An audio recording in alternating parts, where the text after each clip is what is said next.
schedule. So even though Mrs. Rooks is not here, we're going to go ahead and get started. So I'm going to call this meeting to order at 4 p.m. We will begin with our moment of silence, following it by the Pledge of Allegiance.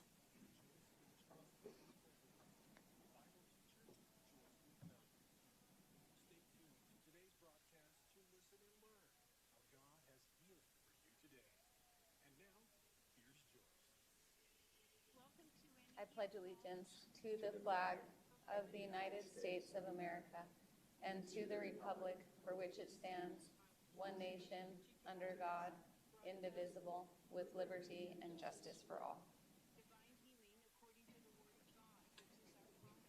All right, moving along to 3.1, Specialized Program and Vendor Partnership Opportunities.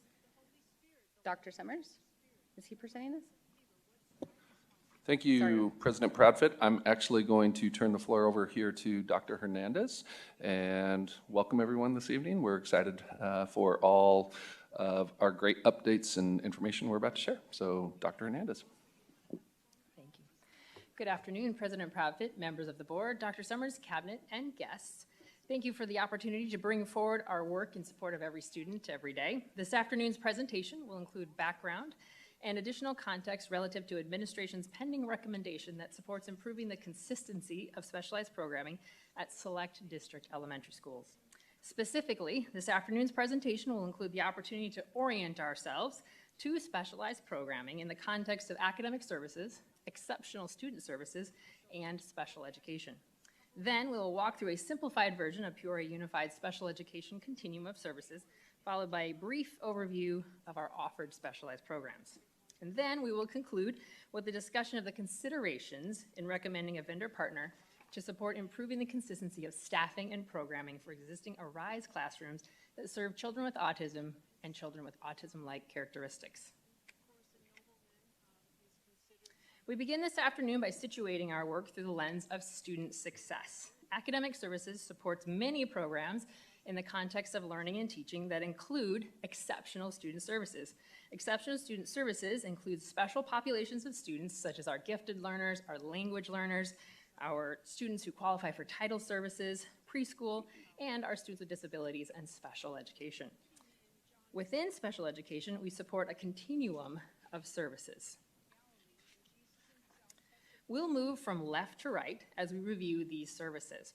So we'll begin with our general education with supports. This is the least restrictive environment, which could include co-teaching or a push-in from a special educator. An environment in which a student receives services outside of the general education classroom is commonly referred to as pull-out services. As we continue to specialize programming, students needing an increasingly supportive environment such as lower student-to-teacher ratios or a structured teach model for instruction in a self-contained setting may participate in a specialized program. You guys saw the slide move, right? That was really great, right? Just making sure. I mean, do you want me to back it up and go again? Next on the continuum is private day school. Private day school supports students who need a more supportive environment that may include such things as smaller class sizes, a lower adult-to-student ratio, and maybe even additional supervision as determined by an individual child's IEP team. And finally, I'd like to note how homebound services are included as part of our continuum graphic because oftentimes the expertise of our special education leaders is requested to support a situation in which a student is unable to attend school because of a medical need as determined by a medical doctor. So as we reviewed a simplified version of the continuum of services, we'll now transition into a brief overview of the specialized programming offered in Peoria Unified. So while the structures of today's specialized programming have existed since 2010, Peoria Unified has had self-contained programming in various forms for over 30 years. So we'll first begin by looking at SUCCEED. SUCCEED stands for Students Utilizing Comprehensive Curriculum for Emotional and Educational Development. SUCCEED supports our students with social skills and emotional regulation, utilizes core academic adopted board-approved, district-approved curriculum along with the Boys Town Specialized Classroom Management. It supports students in K-8 at 2 of our elementaries and currently supporting 51 students. Next is ABLE, which stands for Achievement Through Beneficial Life Experiences. ABLE supports students' needs for functional academic skills and utilizes the unique learning systems in conjunction with our core-adopted board-approved resources. ABLE supports students K-12, is in 2 of our high schools and 4 of our elementaries, and currently supports 239 students. The Sunflower School is also an ABLE program and supports our most medically fragile students. They utilize unique learning systems in conjunction with our district-approved, board-adopted core resources, support children from grades K through 12, is housed at 1 school, and currently supports 21 students. ARISE is our final specialized program, which stands for All Students Reaching Independence Through Structured Environments in Education. ARISE supports students with pragmatic language need and restrictive and repetitive behaviors, most commonly referred to as autism or autism-like characteristics. ARISE utilizes unique learning systems in conjunction with our board-adopted curriculum that we use in our other courses, and additionally supports utilizing STAR Autism at the elementary level and LINKS at the high school level, and those programs support classroom structures and routines. ARISE supports K through 12 and is in 5 of our elementaries and 2 of our high schools, currently supporting 324 students. And I'd like to pause for just a moment to thank you for the opportunity to highlight the work of our incredible special educators across this entire continuum of services that are provided here in Peoria Unified. As I shared at the top of our time together this evening, we will be bringing forward a recommendation to support increasing the consistency in staffing and programming of our ARISE specialized program. Across the last 5 years, some of our ARISE classrooms have experienced shifts related to changing student need. For example, we see a greater number of students joining us who have not necessarily had the opportunity to access early interventions. In other scenarios, we see a greater number of students coming to us with fewer foundational skills, along with some very significant behaviors. Additionally, we have experienced a shift in preferred setting in which students with autism or autism-like characteristics are remaining in the general education setting, requiring additional support to ensure opportunity for integration to successfully occur. So in considering how best to support these shifts in our ARISE classrooms, seeking support from a third party consisted of several key considerations. Most importantly, Peoria Unified Classrooms remain Peoria Unified Classrooms, with a seamless connection between teacher, school, student, and family. These connections stay strong as students receiving services continue to engage with district-hired related service providers such as speech, occupational therapy, physical therapy.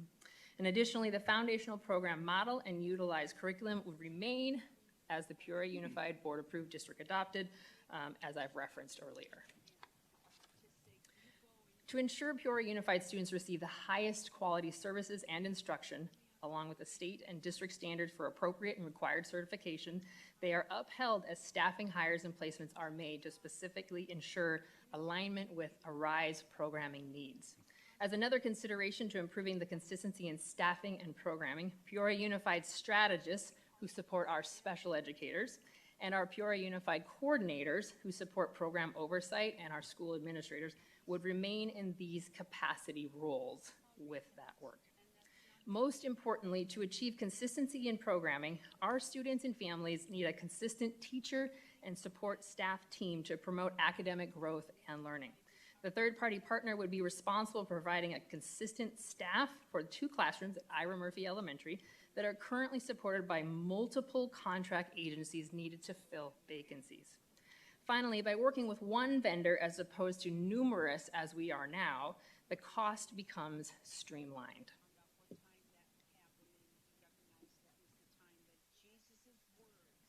This programming opportunity would use our existing staff model of 1 special education teacher, 2 behavior technicians, in addition to administrator support. The opportunity provides for built-in classroom substitute coverage. The opportunity utilizes the curriculum and programming across grade bands, which we currently have in place. In conclusion, this evening, Ms. Myers and I will be bringing forward for your consideration a procurement item for the district to engage with a qualified vendor to support 2 classrooms in the Arise program at Ira Murphy Elementary School. I would be happy to answer any questions you may have. Thank you very much for that presentation and for being so diligent with these students. As a mother of a child with autism, this is very, very near and dear to my heart. Any questions for you, Mrs. Ewing? Can you just go back through the staffing and what that will look like? And I know that we, whenever we need staff to help with students with special needs, it's a really difficult find with shortage of teachers. That's really difficult. So I just briefly was reading through Stepping Stones, and I thought that they might be able to also help us with getting those individuals, and I don't know if that was part of it. It was just, that's what I saw on their website. So that doesn't mean that's what we were doing, so from the staffing perspective. President Proudfit, Mrs. Ewing, thank you for your comment and your question. So as far as the staffing model goes, all programming is driven by the individual student IEP at the base. However, the foundational staffing is 1 special educator and 2 behavior support technicians, along with the support from an administrative space as well. That's the core piece, and then from there, it's really based on the individual student IEPs and the children that make up that particular classroom. Okay, for some reason I was thinking with this new thing, we were adding some staff to help facilitate it and implement it, though. So the staffing component makes up the classroom. So instead of getting from various contract agencies to have a teacher to have an assistant here and an assistant there, it's one place. Okay, perfect, great, thanks. Thank you. Mr. Sandoval? Yeah, no, thank you for the presentation. For me, it's a continued testament of Peoria Unified's commitment to meeting students where they are, and really commitment to our mantra of every student, right, every day. And when we talk about our students, with special needs, the consistency factor, whether it be, human-driven, classroom, et cetera, some of our students, who have those needs is important. So blending that with the business services side and streamlining, those dollars from a fiscal responsibility perspective. Again, just, I always say you can tell a lot what an organization values by looking at its books, and, you look at our books and it's, those dollars are always, appropriated into the classroom, student success, teacher, staff success, which all transcends into community success and thriving. So, thank you for this, I appreciate it. Mrs. Rooks? Yes, hi, Dr. Hernandez. Thank you, first of all, for the presentation. I'm really happy to be seeing this coming forward. I do have just a couple questions. I guess to piggyback on Mrs. Ewing's, where you answered, Dr. Hernandez, you answered her question on the staffing would be special ed and then 2 behavior specialists. Is that, okay, so if you could clarify that one, and then I'll have a second up to that. Behavior technicians. Behavior technicians, okay. I wanted to make sure I got it right. And then with stepping stones and looking at those positions, what type of qualifications, trainings, backgrounds do they kind of have with stepping stone, bringing that in? President Proudfoot, Mrs. Rooks, because we're in the discussion phase about the item that will come later this evening, we have not, without board approval, made the award to a specific company. Okay. I guess I'll go then to the next question. What is I know you talked about previously multiple vendors, and now we're looking at just one vendor. Has there been any transition plans to support those students from having all those different vendors and who they had, and then what are we going to look at with just one vendor? President Proudfoot, Mrs. Rooks, thank you for that question. So at Ira Murphy right now, they are staffed or allocated for 9 Arise classrooms, and they currently have 8. In addition to, they have one of their grade bands that has been missing a teacher. So those are the 2 specific classrooms, so there wouldn't be necessarily an interruption in.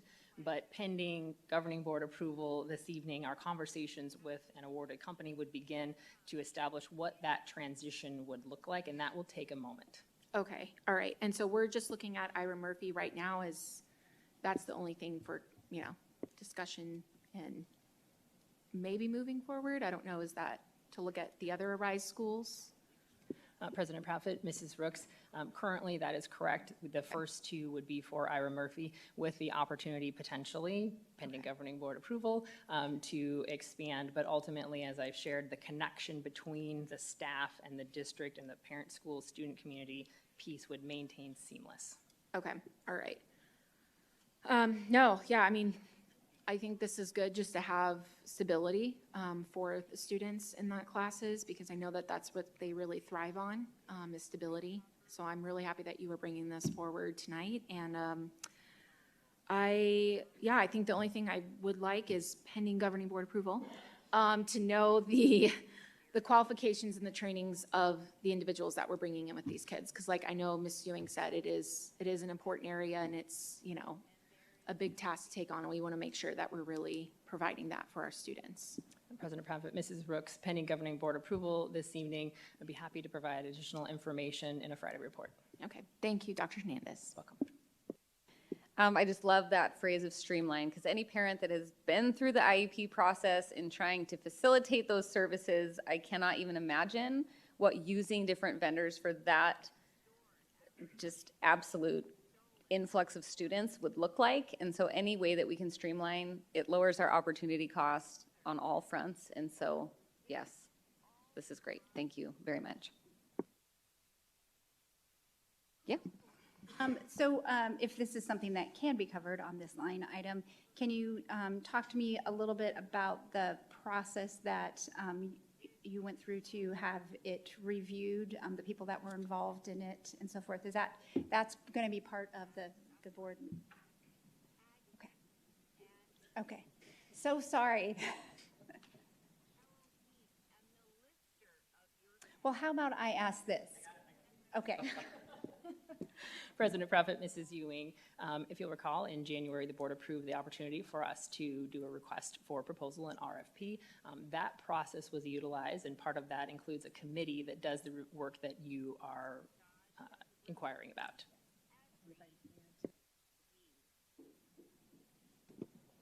Thank you. Good evening, President, Proudfit, members of the governing board.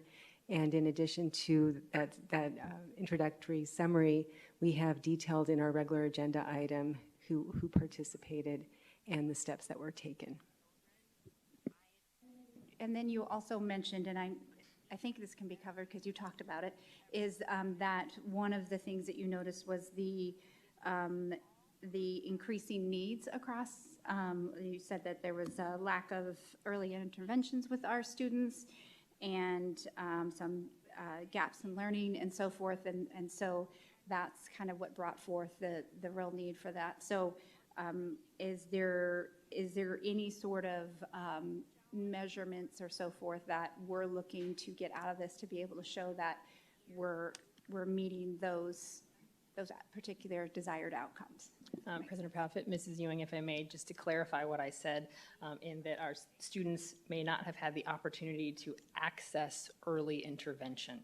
Not that they lack or that those pieces, but that access opportunity. So for example, thinking about during the pandemic, they may have had access to virtual, which is very different in this particular context, as well as some families who simply just did not have access.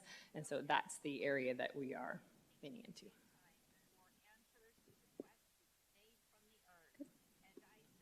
All right. If that is it for that line item, we will move to 3.2, our Safety and Security Department update, and we'll turn the time over to Mr. Richards. Actually, President Profit, we're going to allow Mr. Molino to do a quick introduction, and then he'll pass it off to Mr. Richards. And Perfect. Thank you for allowing us the opportunity to move along to our next item. President Proudfit, members of the governing board, Dr. Summers, cabinet, and guests. Today we'll be providing the governing board an update on the status of the newly created Safety and Security Department. The presentation is tied directly to the board-approved superintendent's goal, specifically goal number 2, and it will accomplish the first of the 3 touch points of the governing board review timeline.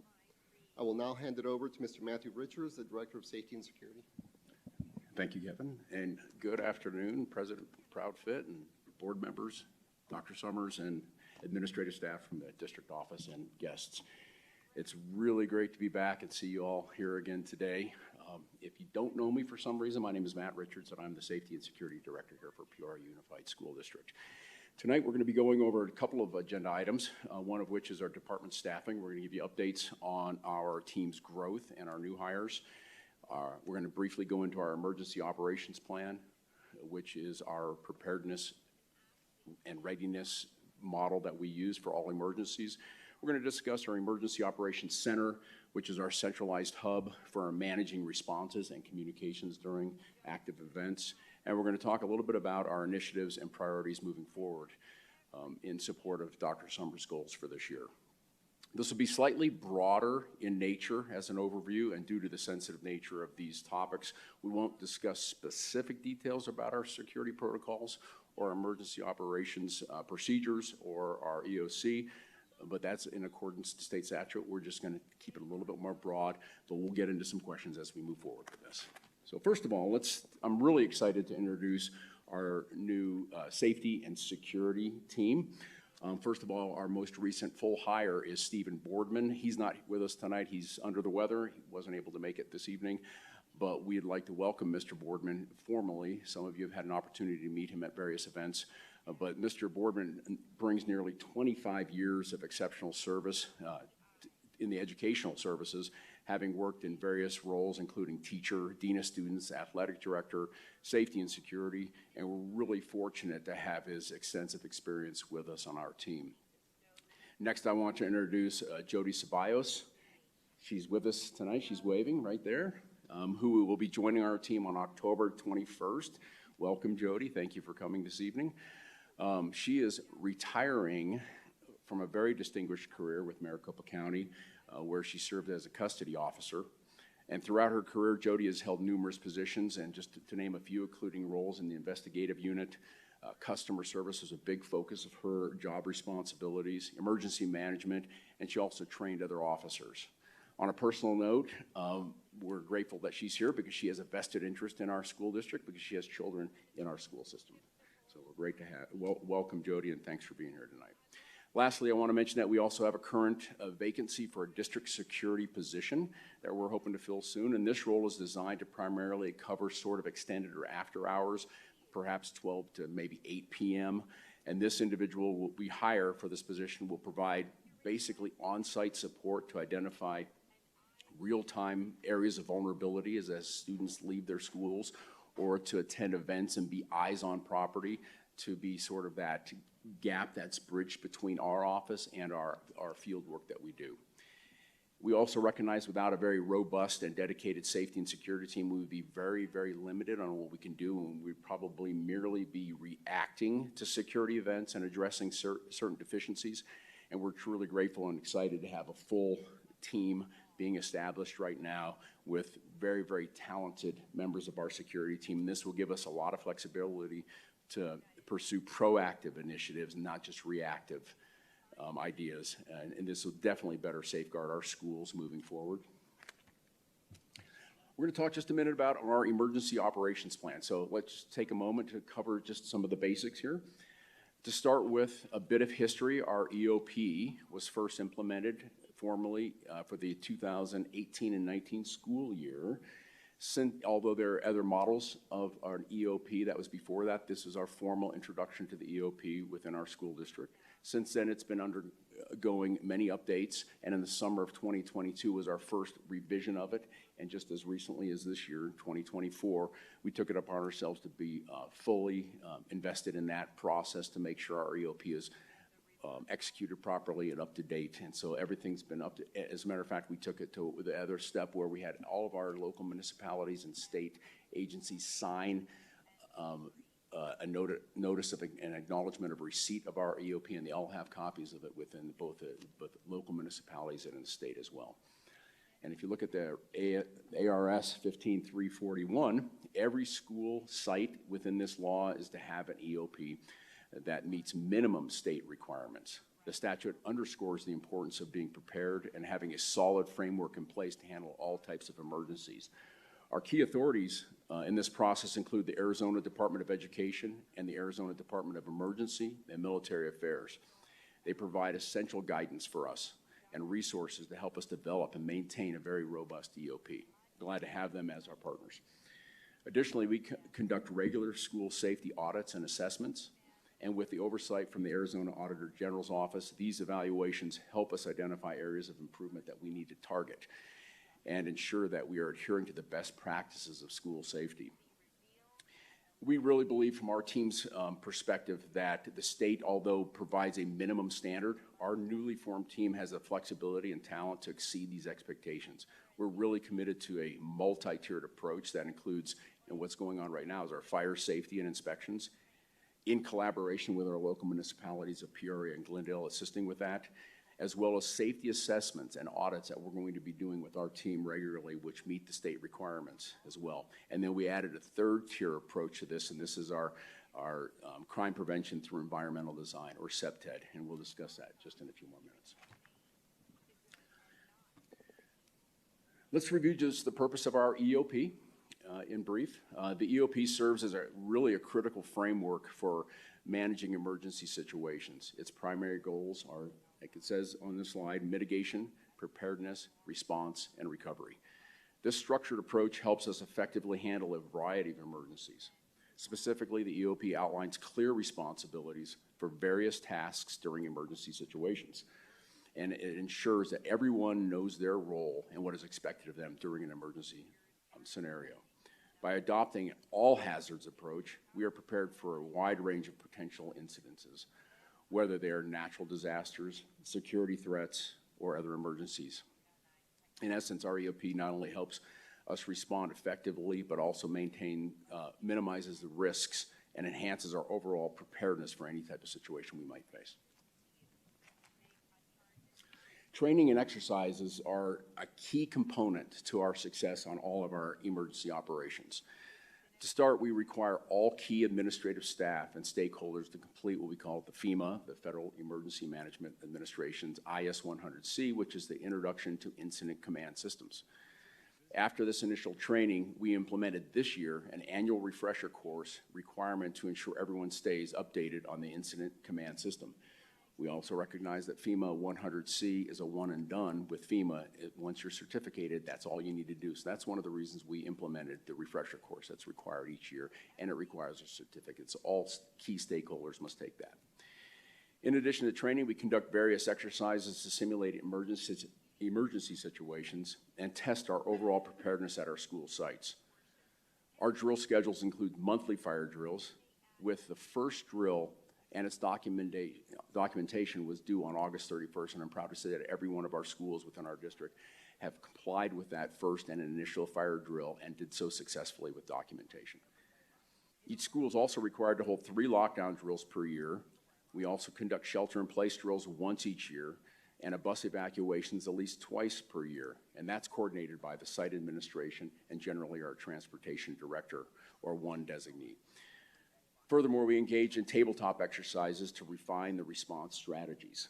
The interesting part about the lockdown drills, as of this year, the state's mandated that each school conduct a lockdown drill where students are outside the classroom, which has necessitated some additional training, and we've utilized some of our counterparts with both Peoria and Glendale PD to assist with that. There's been some confusion on how we maintain and manage our students when they're outside the classroom to get them back in or into a safe location during that particular lockdown drill. We found this is a very effective choice by the state to implement this outside the classroom lockdown drill.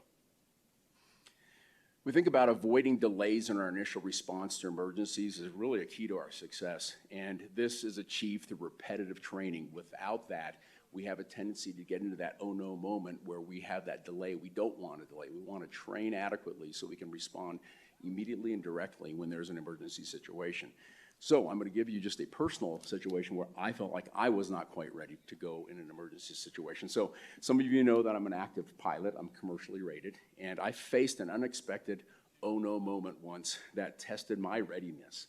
So while training for my commercial rating in the South Desert, beyond Phoenix, between here and Tucson, at about 5,000 feet, my instructor suddenly cut the power to my aircraft, just completely cut it off. It became a very quiet glider at that moment in time, and instructed me basically to work the crisis, work the problem, and figure out how to deal with this. Unfortunately, even though I knew the emergency procedures, I knew to follow the checklist, at that moment I wasn't prepared because I didn't have repetitive training. And throughout my career as a law enforcement officer, I had encountered many stressful, potentially dangerous situations where I relied on my training and acted immediately without hesitation, and it ended with successful results. However, this time is just a little bit different. In that dynamic moment, I felt the physiological responses of stress starting. My skin became flush. I started sweating, a little bit like I am right now. I began and I experienced sort of that a fight or flight response where all your blood goes to your vital organs to protect yourself.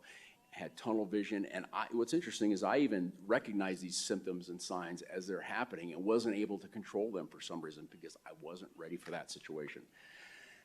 And so as my plane descended, I had to take those extra moments to focus on my breathing, relax, get into my training, and figure out how to manage this problem. And finally, at about 100 feet above this old dry riverbed, my instructor said, "Okay, now you can power up. We'll go back and debrief about it."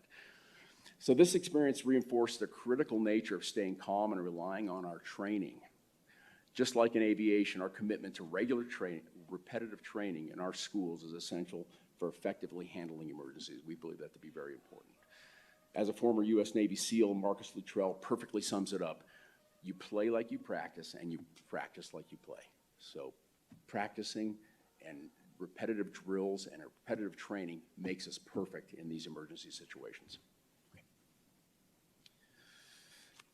Our Emergency Operations Center, or our EOC. The EOC serves as a district central office command center. It's a very important aspect to how we handle emergencies. It's a very collaborative effort bringing together key leadership to assist in managing the emergency. From this location right here in this building, generally, district leadership exercises direction and control during emergencies while coordinating the necessary resources to support our schools during an event. The role of the EOC is critical. It provides strategic guidance and information analysis to ensure information decision-making. The EOC is responsible for allocating resources, making key decisions, and delivering essential communications both internally and externally to our stakeholders. This ensures that we effectively support our affected school sites and disseminate vital information utilizing various channels of communication to include our Parent Square app. In terms of responsibilities, the EOC focuses on two primary objectives: protecting persons and facilities and commanding the necessary resource to manage a situation effectively.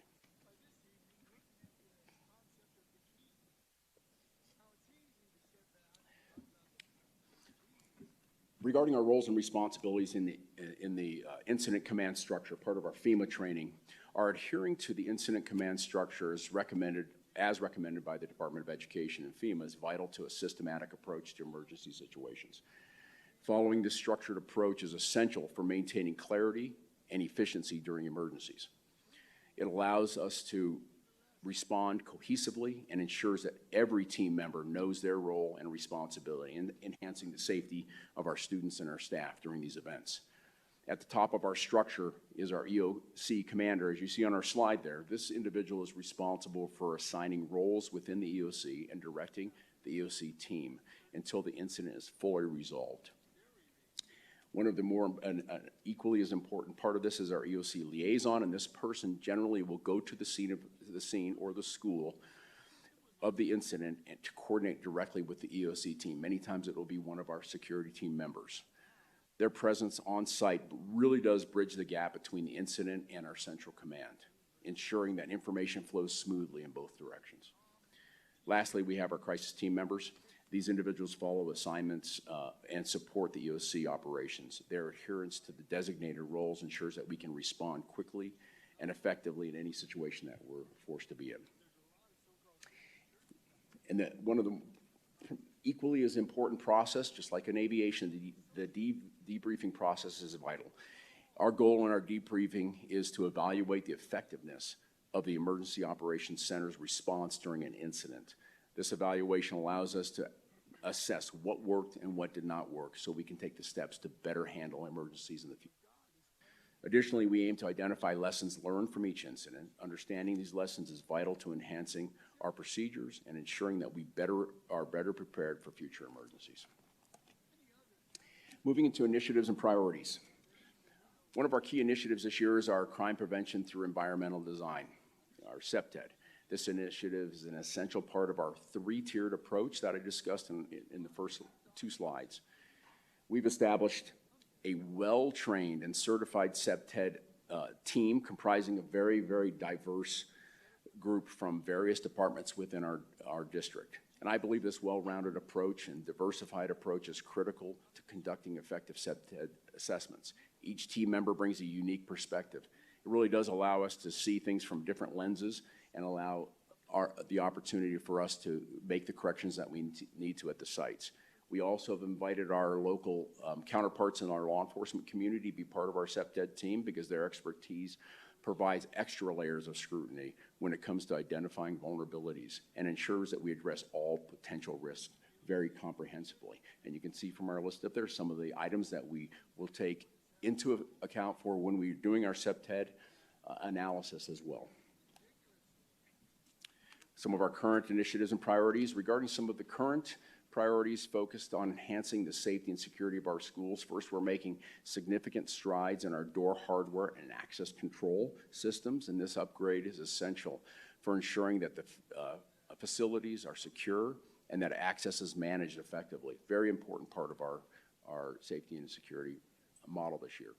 We're also nearing the completion of our high school interior and exterior camera installation and vape sensors. These cameras have greatly enhanced our ability to monitor and respond to incidences on campus real time. We also have the ability to go back and look historically to determine if there's been any problems after hours as well. In terms of emergency communications, I can't emphasize enough the importance of our Parent Square app, and it continues to be our primary source of communication. It's proven to be very highly effective, and we'll continue to use that. We're implementing a visitor and volunteer management system program that includes background checks. This initiative will ensure that all visitors and volunteers are properly vetted, deeply vetted, further enhancing our school security and safety when they are on our campuses. Additionally, we're establishing a staff, student, and parent training cycle. We think training is extremely important, not just for our staff, but also for our parents and our students, which will include active shooter models, threat awareness training, and so forth. And I know that there's various training models for the active shooter, active threat, Alice, and other the run, hide, fight models. But as a certified or as an instructor in that, my experience has been adopting a hybrid approach has been the most effective for the audiences that we train for threat awareness. It's really crucial to tailor the training to each audience. So what works for adults may not resonate for students. It really doesn't. And for example, if we may need to also modify that for the younger students, for example, K through 4, and then maybe 5 through 8 may require slightly different adaptations of those threat awareness models as well, and which will also differ in our high school population. And to enhance our training efforts, we also collaborate with our local law enforcement and other community members that are experts in the field to come in and also assist with training and tabletop exercises. We have a few future projects going, and CPTED is being one of them. We've talked a little bit about that and focusing on perimeter layers to make sure that we have door access control, the perimeters are being adequately addressed if there are any weaknesses or vulnerabilities there. The digital signage and emergency notification model is extremely important. And then to caveat into training, we need to make sure that when we do adopt new and future projects that we have adequate training for staff and other people that are going to be using our systems as well. So just concluding, I want to express my heartfelt gratitude to the governing board. Thank you so much for the support you have for our security and safety team. Dr. Summers, for your unwavering support of security and safety, knowing how important it is for you and making this part of your goal for this year. It's extremely important. And without that support from our governing board, our district administrators, Dr. Summers, we would not be able to do what we're doing right now. So thank you very much. Thank you. What a great presentation. This is the business sector my husband and I come from, so this is just amazing. And I know how hard it is to stay current with the technologies and over overcoming outdated technology, but also making sure that we're keeping our processes kind of under wraps. I did have a few questions. One of them, okay, this is probably elementary, but what is a tabletop exercise? Okay, so for an example, we will provide a scenario-based situation to our staff, administrative staff, or our principals and vice principals. For an example, what if you have an active shooter come in and here's the scenario, I'm gonna work it up for you, and then we are gonna work through that model together to make sure that they're thinking critically on how they're going to respond to whatever that emergency situation is. I'm saying active shooter being probably the most extreme of the scenarios. Everything from a medical emergency, a bee swarm, which we had this week at one of our schools, and otherwise. So we tabletop those exercises to make sure and ensure that they are at least thinking critically on how they're going to manage through this process. Okay. One of the questions I did have, you know, I have kids still in elementary school, and with some of the active shooter drills, which are absolutely necessary, I'm so glad that we're taking a proactive instead of a reactive approach. Do we have partnership in place with mental health services, counselors, our crisis intervention team especially for the younger grades? I remember when my kids were younger and started getting into those situations of having to do those, they can be frightening with the reality of having to explain to kids why we're doing these drills. And so is there a component of that where there is a discussion piece with the classroom teacher or any mental health professionals on campus to kind of help bridge any anxious feelings that kids may be having? Right, and there's going to be always students that struggle with lockdown drills, shelters in places, because it is an emotional event. It's an emotional moment for some of the students, and they don't always process it well. And so having somebody like Dr. Walters be on standby with her team to make sure that we have social work intervention if we need to is vital to that. And so when there is a lockdown drill, I think it's important that they are also aware of it so they know that they may need to deploy one or two of the social workers to that site to assist with mitigation of those feelings, I think. Awesome, that is great. I know that for my daughter, who tends to be a little more anxious, in the younger grades, she had a little trouble with it, but through that repetition, she knew exactly where to go, exactly what to expect, even if she was outside on campuses, and it became more of a comfort to her. So thank you for the presentation. Questions? Mrs. Rooks? Yes, sorry if I go pretty slow. I'm trying to find all the ones I was just writing down really quick on the pages. And we can't tell you're sweating from here, so it's good. You did good. The first page, the emergency operations plan. I know you talked about how you updated it in summer 2024. Have you brought your updates to all the principals, and they're aware of the new updates and things like that? Yes, ma'am. Okay. That's a great question. Okay. There weren't a ton of updates from the state. There were a number from 2022, so we had 2 years to work with. So we made all the appropriate updates, got all the appropriate signatures, and then used essentially our copy center to get two copies at least to every single school within our district. So everybody has them, and it was one of our recommendations that they review it to see what the changes are. We notated what the changes were, of course, in there. So they all have the newest and most revised edition, and that's something that's required by the state, that we do a review every year. And we will make sure that each and every year that they're provided with the most updated copies of it. Okay, all right, thank you for that, I appreciate it. Let's see, sorry, okay. Mrs. Rooks, if I may, Yes. just one other thing that might be worth adding to that response from Mr. Richards is also that periodically, as we have all administrator training, we make safety a critical and top-level topic. So even at our last training, Mr. Richards, correct me if I'm wrong, there was a partnership approach to that safety update that included some verbal de-escalation techniques, as well as, I believe, even the meeting before, we covered some of our newest software that we are rolling out and making sure that our administrators are up to speed on that. So in addition to what's in the EOP, there's a real-time element to making sure that any questions that administrators have, and it's not just through those formal trainings, it's through just ongoing everyday dialogue. And I believe you've been out to every site. You've had probably multiple conversations at this point with multiple leaders. So with the new addition of Mr. Richards and his team, as well as 2 new safety managers, and welcome Jody, I haven't had a chance to meet you yet.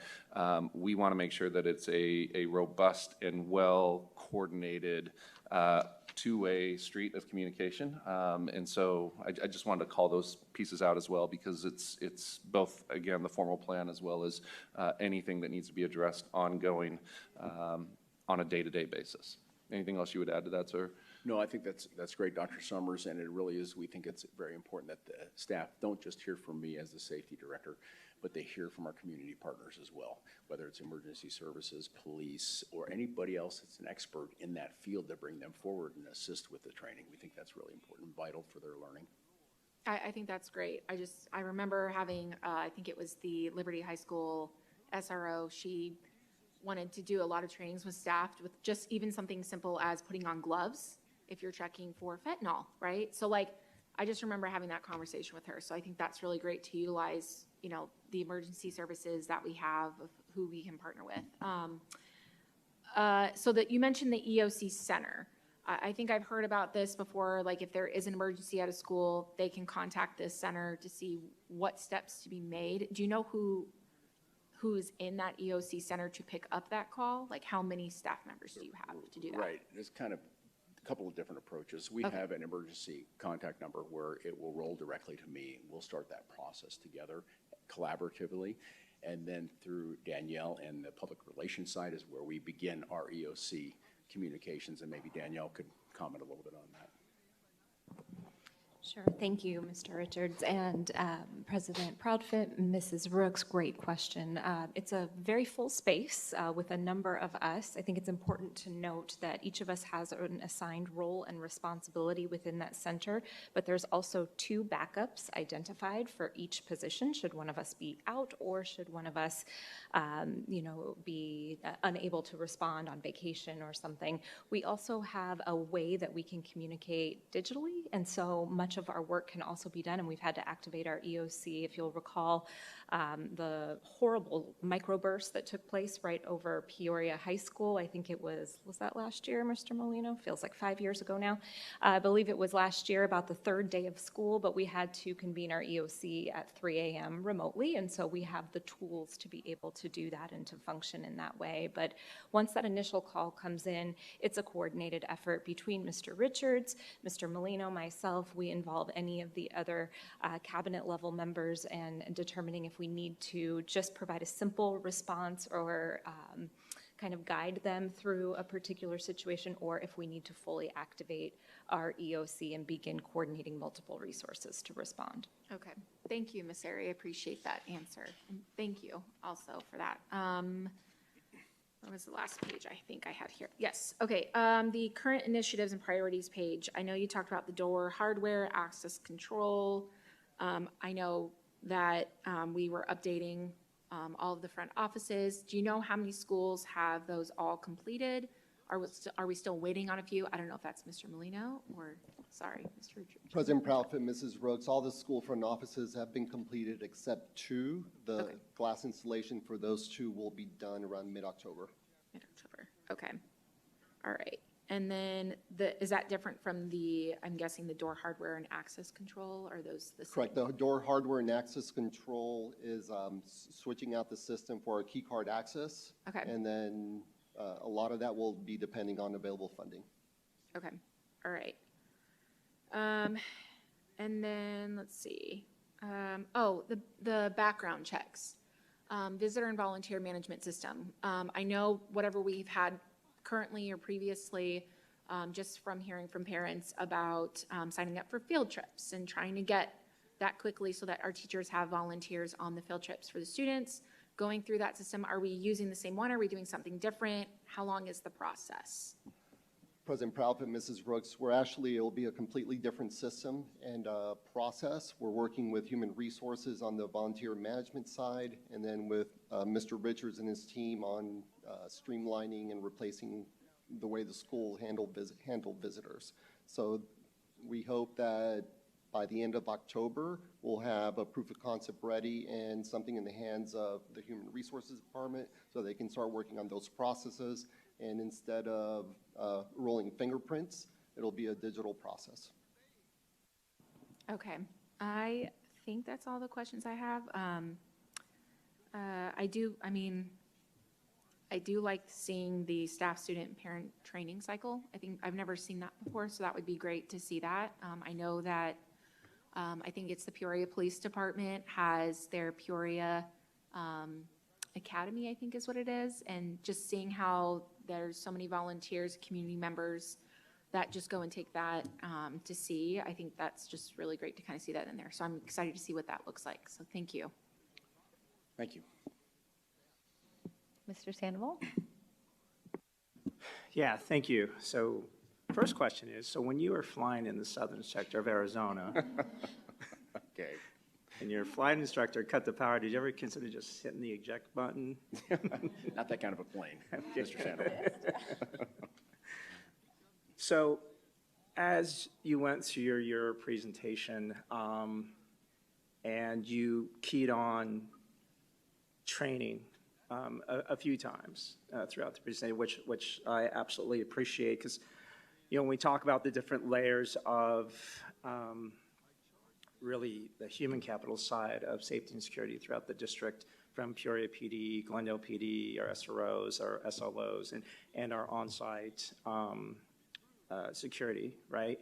They all have different levels of experience, one, but training too, right? And one of the things that, over the years that we've talked about is, making sure that at all levels, there's no doubt that PD in both cities have, extensive training, but making sure that our on-site security teams have a level of training so that they also, right, are confident in the roles that they play. Confident, we talked about everybody reacts to a crisis a little bit differently, and even, getting them through those situations. But I guess what I'm saying is I appreciate the fact that you're really making sure that everybody is going through some sort of education and training to make sure that they're confident in the roles, because it's over the years, a couple of years, it's been known that from a professional development perspective that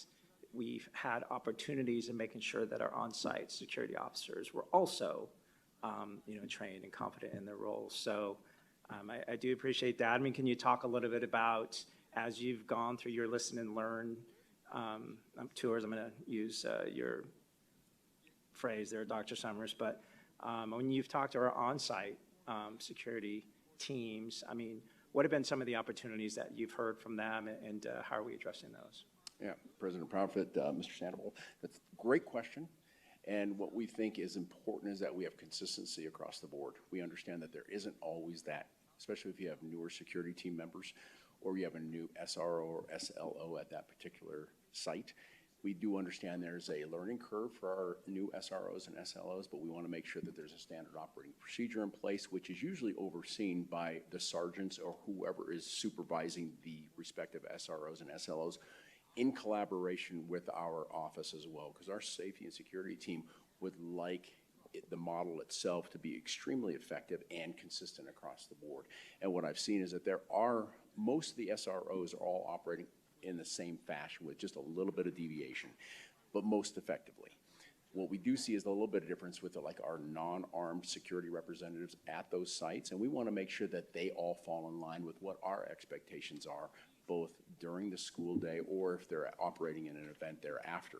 And so what our team is going to do is, because we're going to have somebody that's assigned just as basically a training coordinator within our safety and security team, is going to go out on site and observe and see where there's some deficiencies with maybe how they're operating in their security environment. And then we can make recommendations and add additional training components to their continued learning opportunities as well. Thank you for that.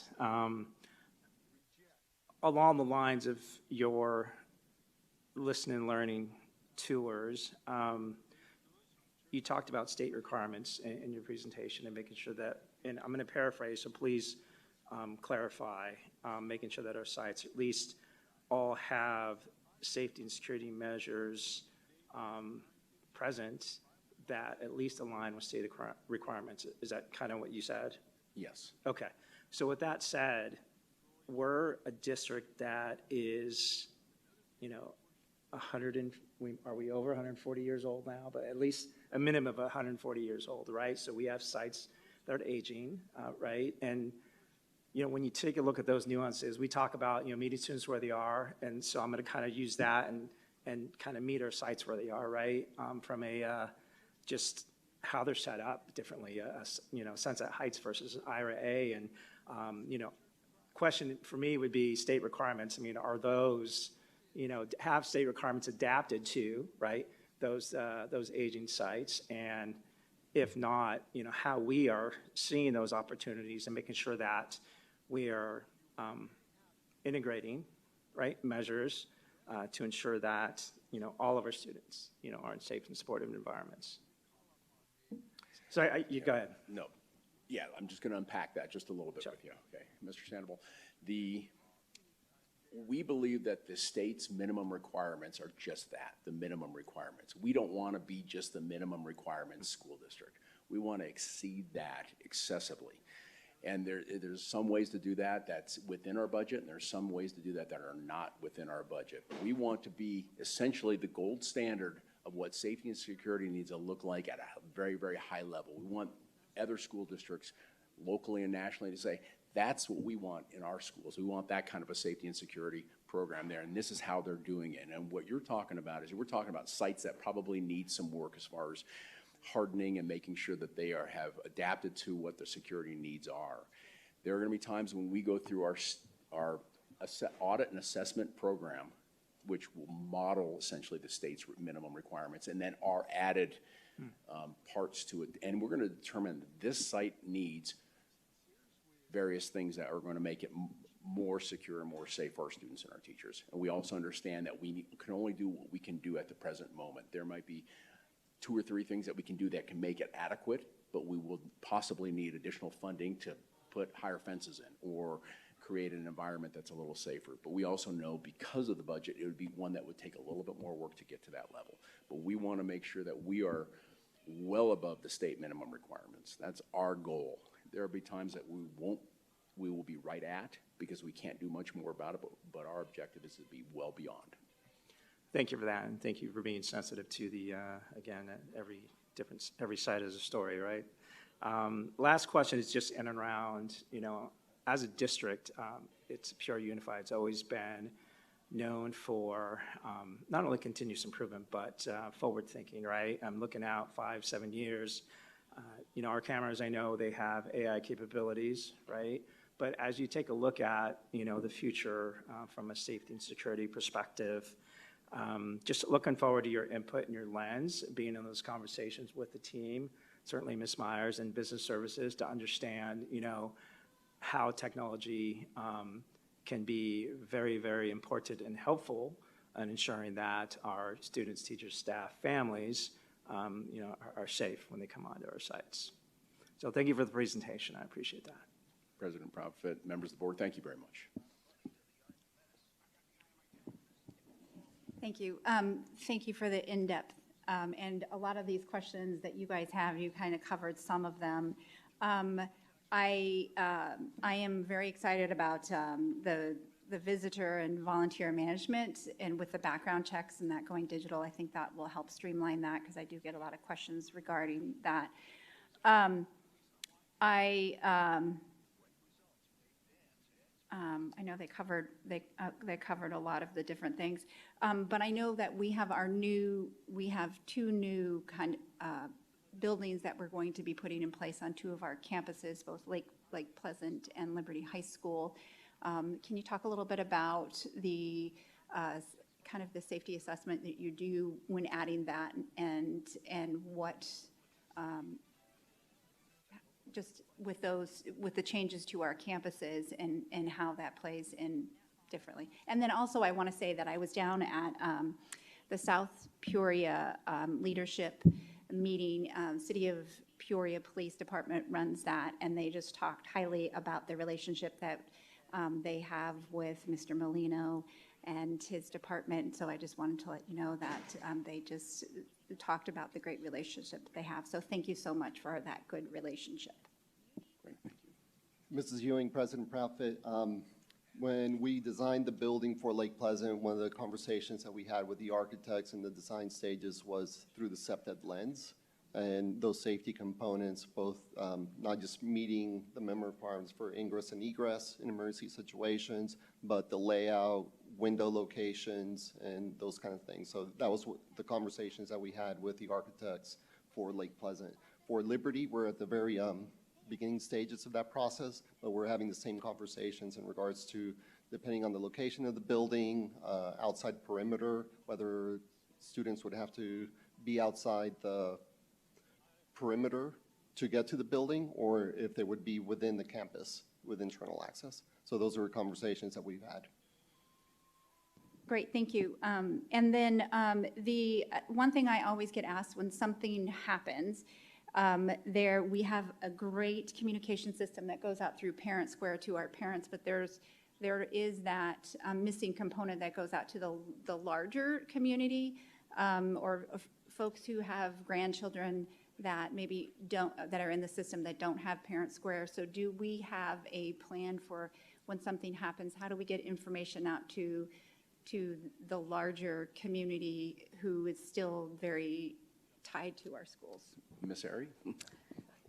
President Proudfit, Mrs. Ewing, thank you for that question. We do have a comprehensive plan, and I would say the reach of our communication depends on those who are impacted, and it depends on the type of incident. And so, for example, if there may be an investigation related to a crime that is happening in some way, because we are in such lockstep with our local law enforcement agencies, we are collaborating with them on communication, on timing, and on audience each step of the way. And so there are certain points in a situation where with a particular audience, the police department may take the lead on messaging. And then there are times when we may take the lead and times that we come together to make sure that we are in step with how we're communicating. So I guess my question is, do we have a communication system that we're using? You know, similar to like Parent Square, but something like that. So members of our community can actually sign up for Parent Square. So there are different community groups that they can opt into and provide their contact information. So again, depending on an incident, if we feel it is something that may impact that particular community group, we can certainly utilize those incidents. We also have social media, which has a much further reach, which we utilize when needed and when appropriate. We do not ever initially communicate through social media, and that's for very good reason, because we want all primary communication regarding an incident, especially for parents, to always come to them through Parent Square. And so we try to repeat as much as possible. Whatever you read on social media, know that official communication about the safety of your child will always come to you through the district's official channels.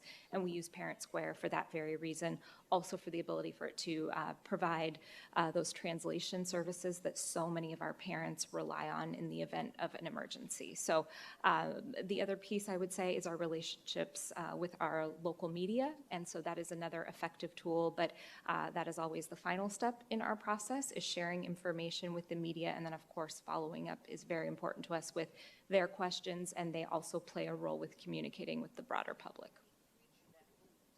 Okay, thank you. And then I was just going to say kudos to you guys. That you were talking about the EOC Center, and I know that when we were at the Lifetime Achievement or Lifetime Learners Academy, there you were handling the power outage and so forth, and so you're really able to react quickly, and so I just wanted to say thank you for that.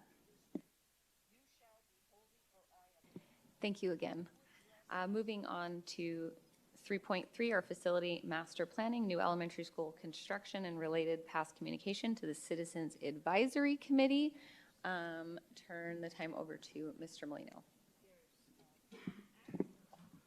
President Proudfit, members of the Governing Board, Dr. Summers, Cabinet, and guests. Today we'll be providing the Governing Board information to answer a Governing Board member's question, which involves facilities master planning, Citizens Advisory Committee, and elementary land parcels.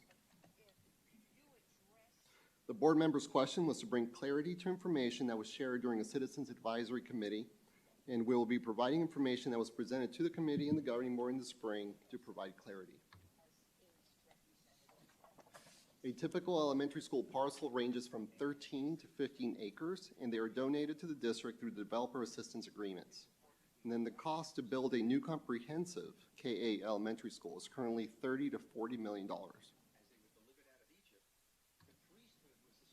On this slide, you can see 4 parcels. We'll start with North Point on the top left. This is a possible future donation agreement.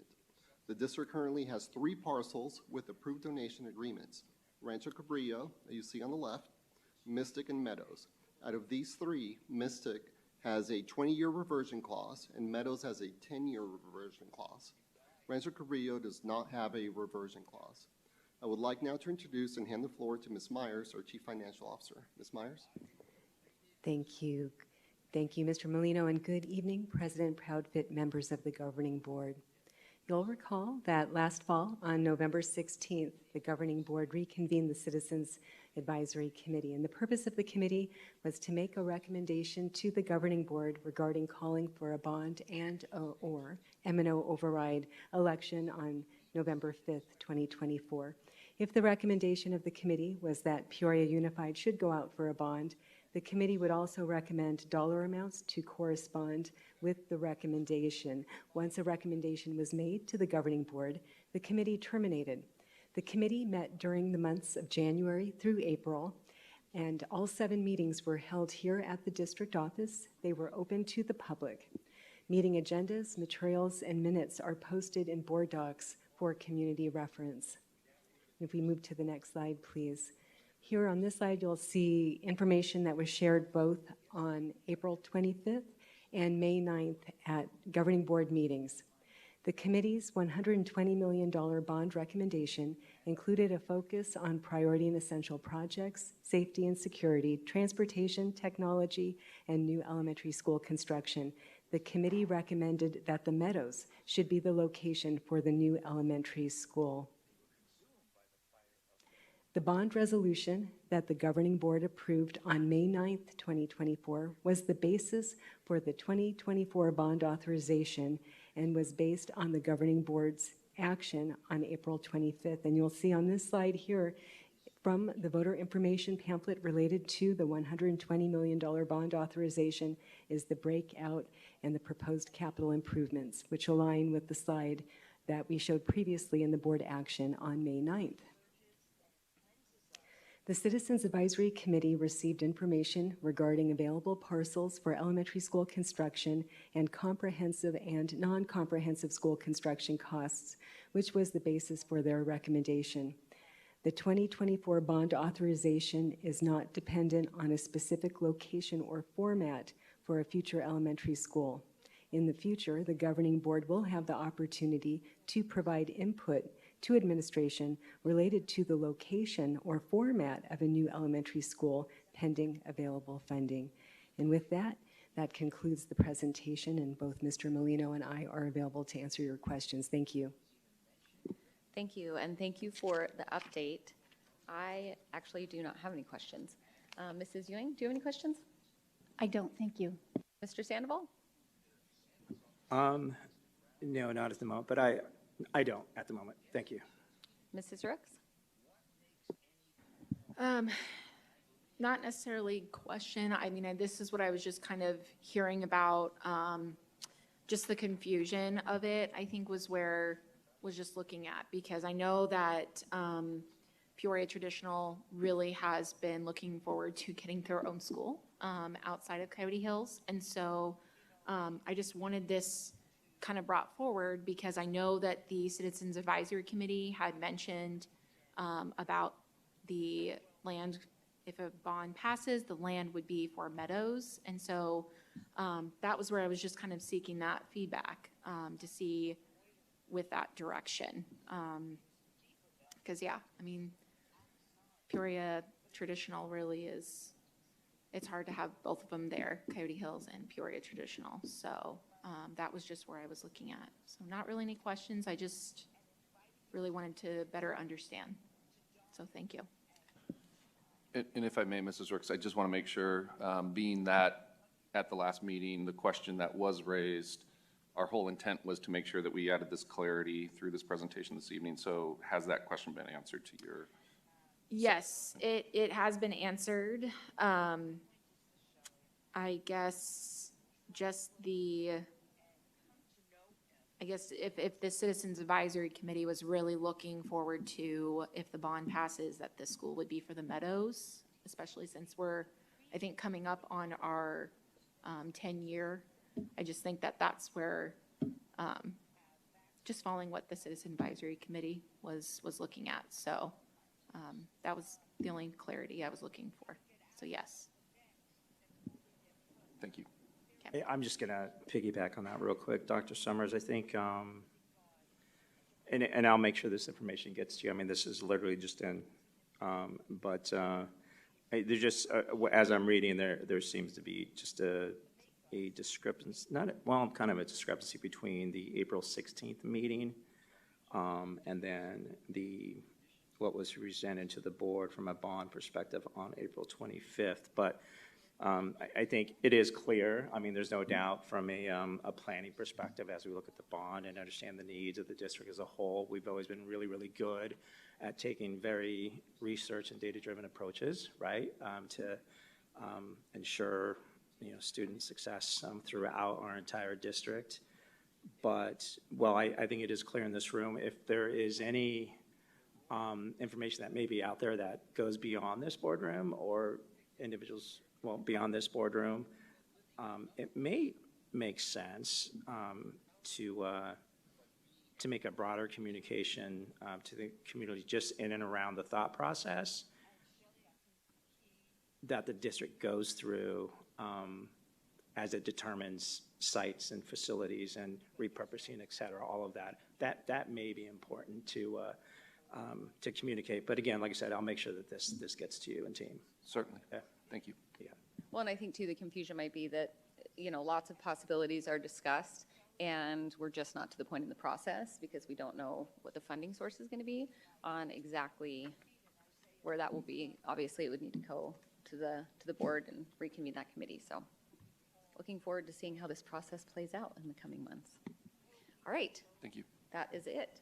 All right, moving on to 4.1, adjournment.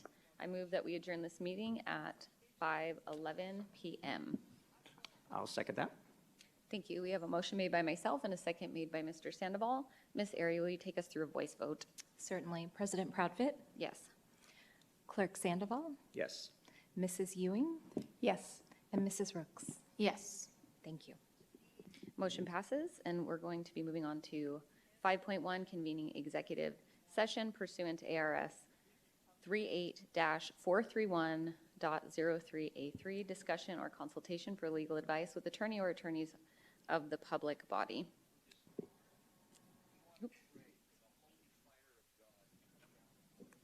I move that we Move. convene the dropped executive my session presented to, sorry.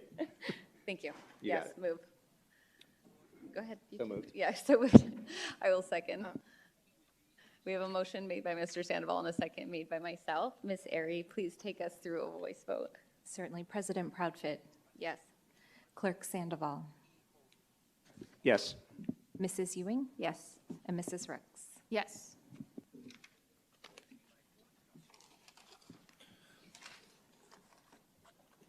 President Prophet, if I may, and I just want to make sure our audience and guests who have arrived in advance of our regular meeting that will be slated to still begin by 6 p.m., we will need to transition our room. So we are going to ask that individuals who have already arrived, that you allow us a little bit of a moment to do such so that we can transition the space that we have to our setting, our typical setting for our regular meeting. So thank you for your support of that effort. And then the adjournment of the executive session, depending on how long we're in executive session, really, because I don't know how long it will take. So we'll need to adjourn prior to the regular session, but I also want to make sure that our board, this will be a late evening for you. So we do have some sustenance to help you in that transition moment. So we just want to make sure that our audience is clear that We will be transitioning the room and then coming back out to adjourn and then convening our regular meeting. I think we're on schedule. Actually, we're a little ahead of schedule. So I just want to make that clear, and thank you, audience, for being flexible with us in that effort.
Test, test.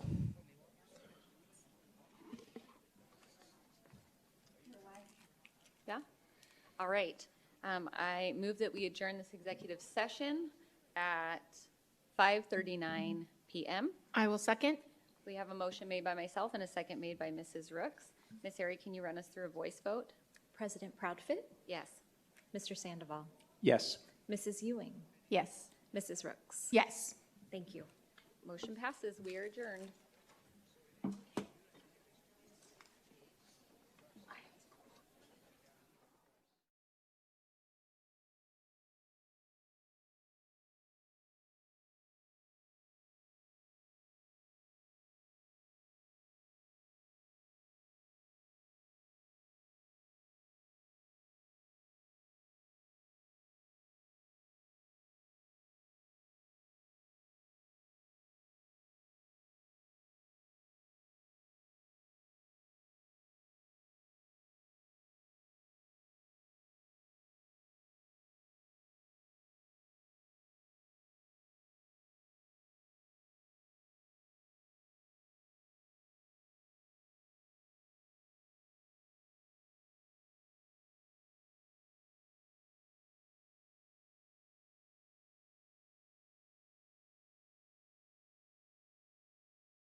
All right, welcome everybody to our board meeting this evening.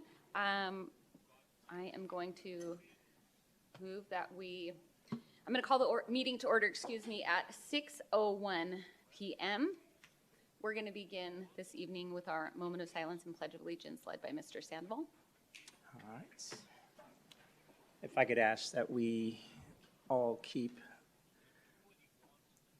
Cactus High School and Canyon Elementary family and community in our hearts as we go through the moment of silence. Thank you.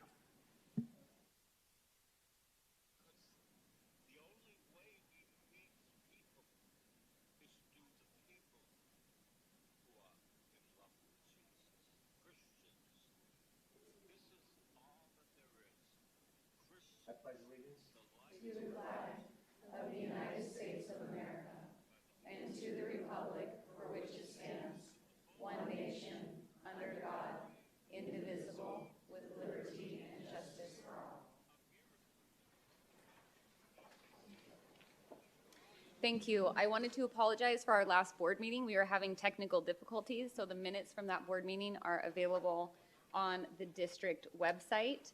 I also just wanted to say at the top of this meeting, we have a totally full house today. We have people waiting outside as well. It is so exciting when I see the community gather, because this is a really hard thing to do.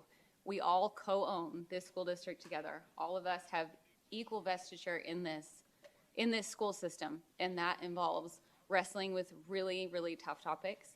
And it excites me when I see lots of people from the community come out, because it just reiterates how much our Peoria community is invested in our school system, and how much each and every person, whether they agree on everything or not, how much they care about each student. So I want to do something a little bit different. We've never done this before, but would you just turn around, look at the people in this room, look at the people that you didn't come with, look at the people that you don't know, and just take a minute, shake someone's hand, and let's get acquainted as a community so that we are set up.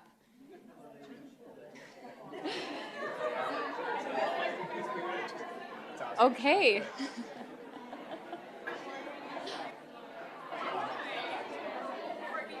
It sounds like you guys really, really like each other. This is good.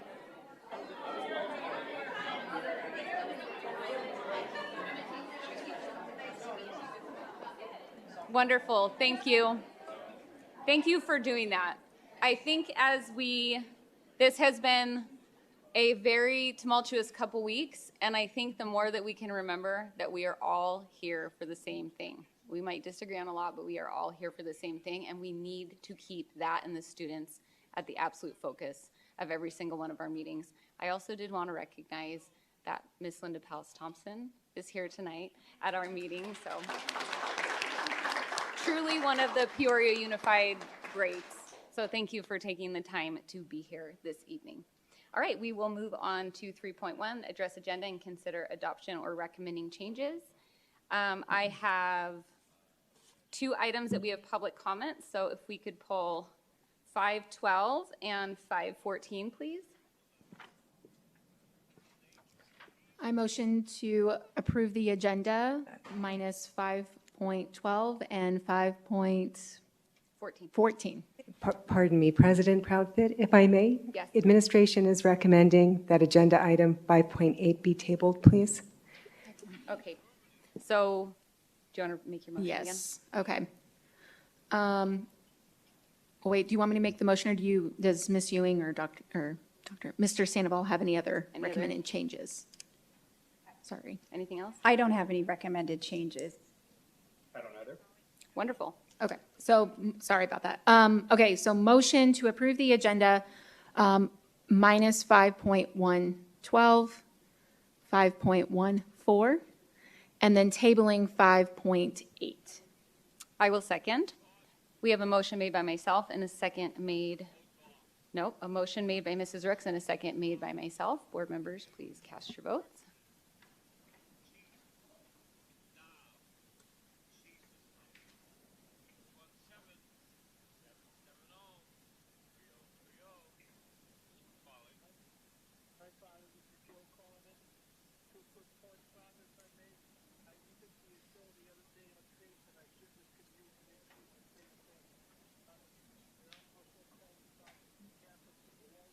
Motion passes. Board members, please refresh your screens to reflect the changes.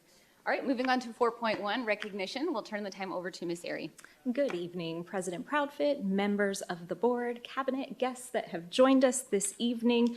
We have an incredible academic celebration to share with you this evening. Each year, the National Merit Scholarship Corporation identifies and honors academically talented students from high schools across the United States. Semifinalists represent less than 1% of high school seniors in the U.S. and include the highest scoring entrants in each state. Receiving such level of recognition is an incredible accomplishment. Approximately 16,000 students were selected nationally to compete for 6,870 merit scholarships worth nearly $26 million. This year, we are extremely pleased to share that we have 6 national merit semifinalists in our district. What an incredible accomplishment indeed. These semifinalists and their families have been invited to attend tonight's governing board meeting so they may stand before our board members and receive recognition for this achievement. Students, when you hear me call your name, if you would just stand so we can give you a big round of applause, say some great things about you, and then right when we conclude, we'll actually get you all together and get a photo here in front of the dais. From Centennial High School, Gunnar Sammons.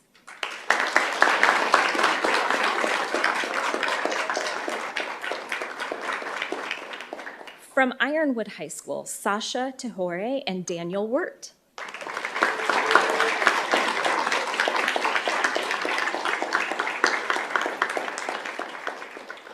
From Sunrise Mountain High School, Xander Kraus. And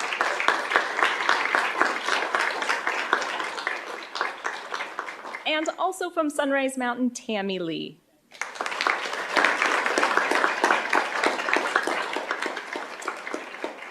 And I know they are joined tonight by some very proud members of their family. And families, we know that for them to achieve at this level, it takes an incredible amount of support from you. If you are here as a family member representing these students, can you stand so we can give you a big round of applause as well?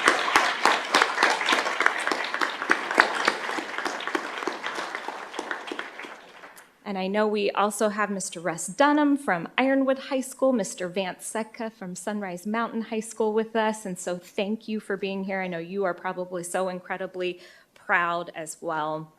Well, in addition to their already impressive achievement, these students are involved in a myriad of activities and athletics, both on and off their campuses. In fact, I should have mentioned Asher Foltz, also from Sunrise Mountain, who was unable to join us tonight, and I think due to another activity that was going on. So certainly we're very proud of Sunrise Mountain for all 3 of their semifinalists.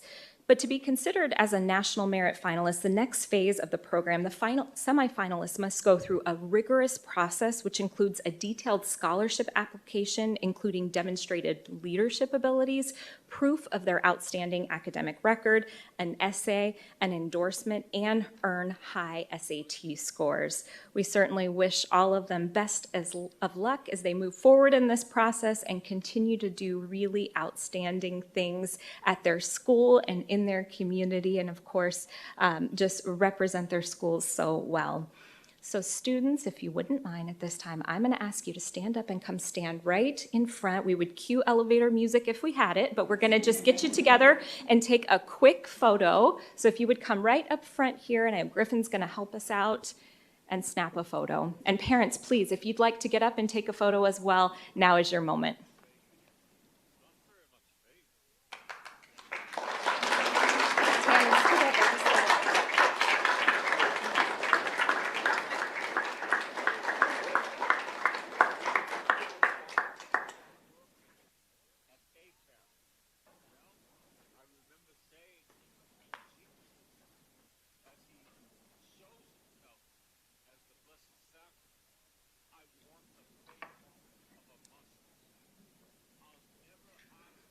Congratulations.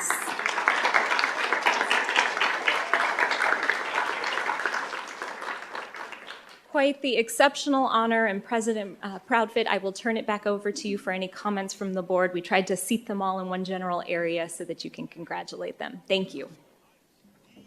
I continue to be amazed at what the students in our district can accomplish. And I love starting these meetings with our recognitions of the amazing things that are happening. A few of you we got to see at Ironwood today, and I think they had to come up and shake our hand probably 6 times for the different awards they were getting. We joked that they probably should have just stayed up there because every new category they were coming up. Congratulations. What an achievement to be a finalist for National Merit Scholar. That is absolutely wonderful, and it's something you're going to take with you into the rest of your life.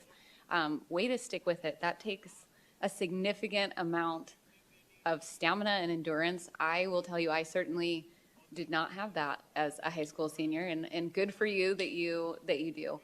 Thanks for being great leaders in our community and for paving the way for the students that are all looking up to you. Congratulations.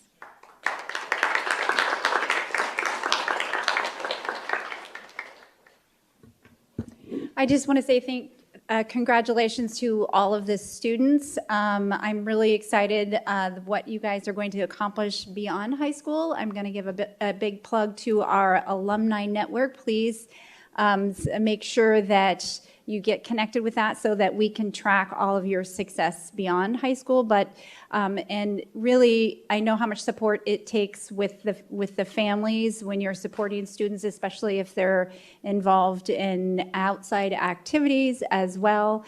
So I know it takes a lot of rigor and it takes a lot of persistence from the students themselves. And I just congratulate you on that, and I can't wait to see what you succeed in the future. Thank you.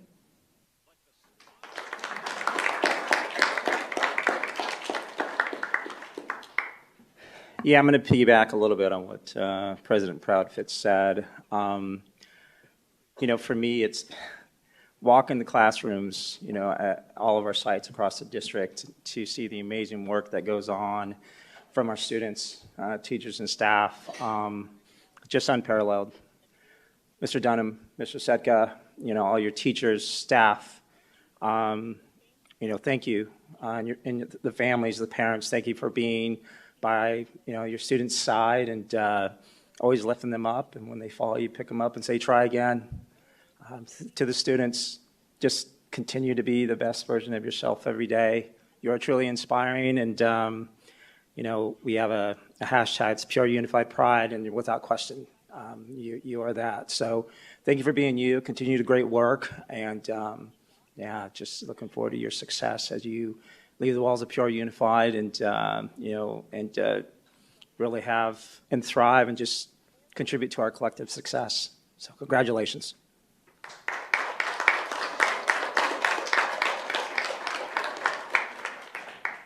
So I've said this before, when we're up here trying to tackle all of the issues as board members, this is the best part.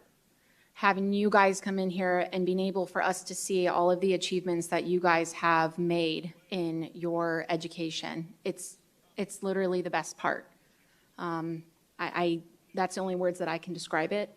So thank you for all of your hard work, all of the hours that you spent, your parents for everything that you helped with your kids to get them to where they're at now, and the leadership that you had in their making growing up, and obviously to our principals that are here tonight. Just the fact that you came here for the students is amazing, because I know it's a lot of commitment to be here. And so thank you to you guys and your teachers. And like I said, I agree with everybody up here. Can't wait to see what you guys do for your future. Congratulations.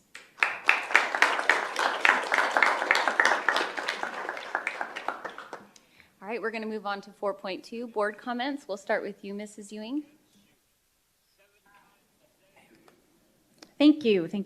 So I want to extend a big, huge thank you to Dr. Summers and our team. We were recently at the Glendale Chamber. They had the Education Forum, and it was an opportunity where the business leaders in the community, actually education leaders in the community, came forward and talked about the partnership between the business community and education, and how schools can help provide that pipeline for the need of employees in the need for the workforce. And it was just, it was a really great reminder of all of the opportunities that our students currently have in like our CTE programs to be able to have internships at those communities. And we have over 26, I think, CTE programs, and all of those have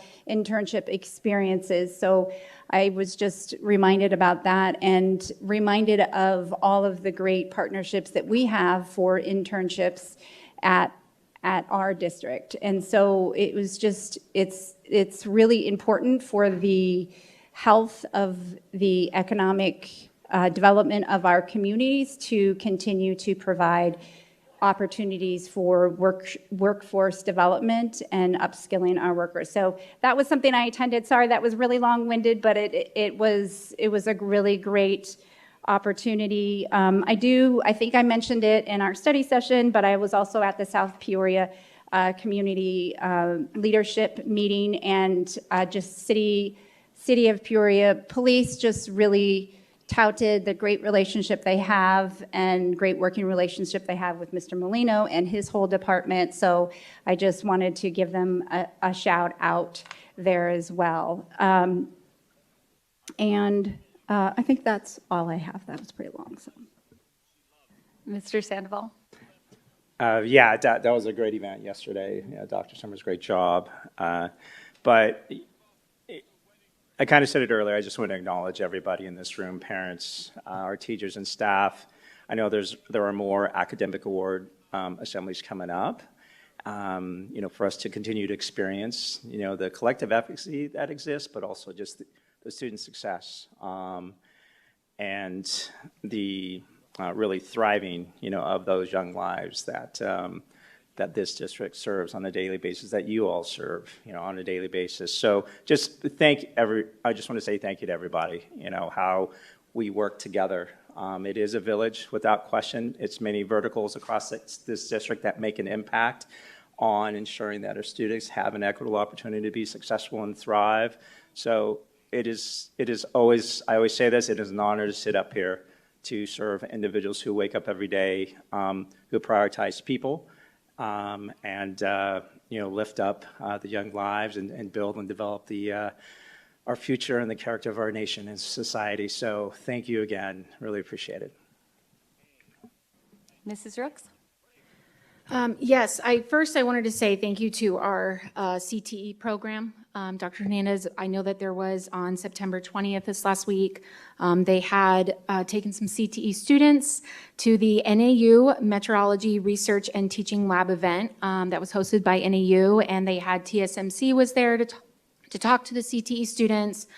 They also had a company, Lawrence Semiconductor, just really looking at all the avenues. So great job to you and your department, Dr. Hernandez, and really great event I heard about, and pretty exciting because my husband works for one of the companies. He was able to present all of the different avenues that students have through these different companies. So it was pretty cool. Next, I know that we all were able to attend the event that the district held for our PTSO, our Booster Club presidents, our school site council, and principals.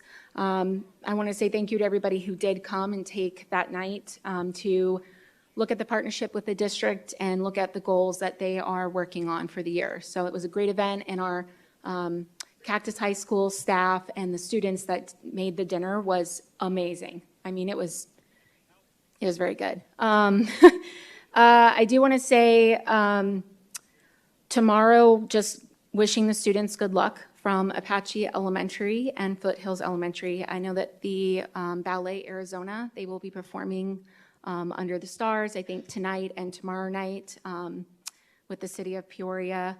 So I just wanted to wish them good luck. I think that was it. I guess give a shout out. I know maybe Dr. Summers will give this heads up, but I believe we had 16 Emmy Award nominations for our students for the Rocky Mountain Emmys. So I think that is just amazing.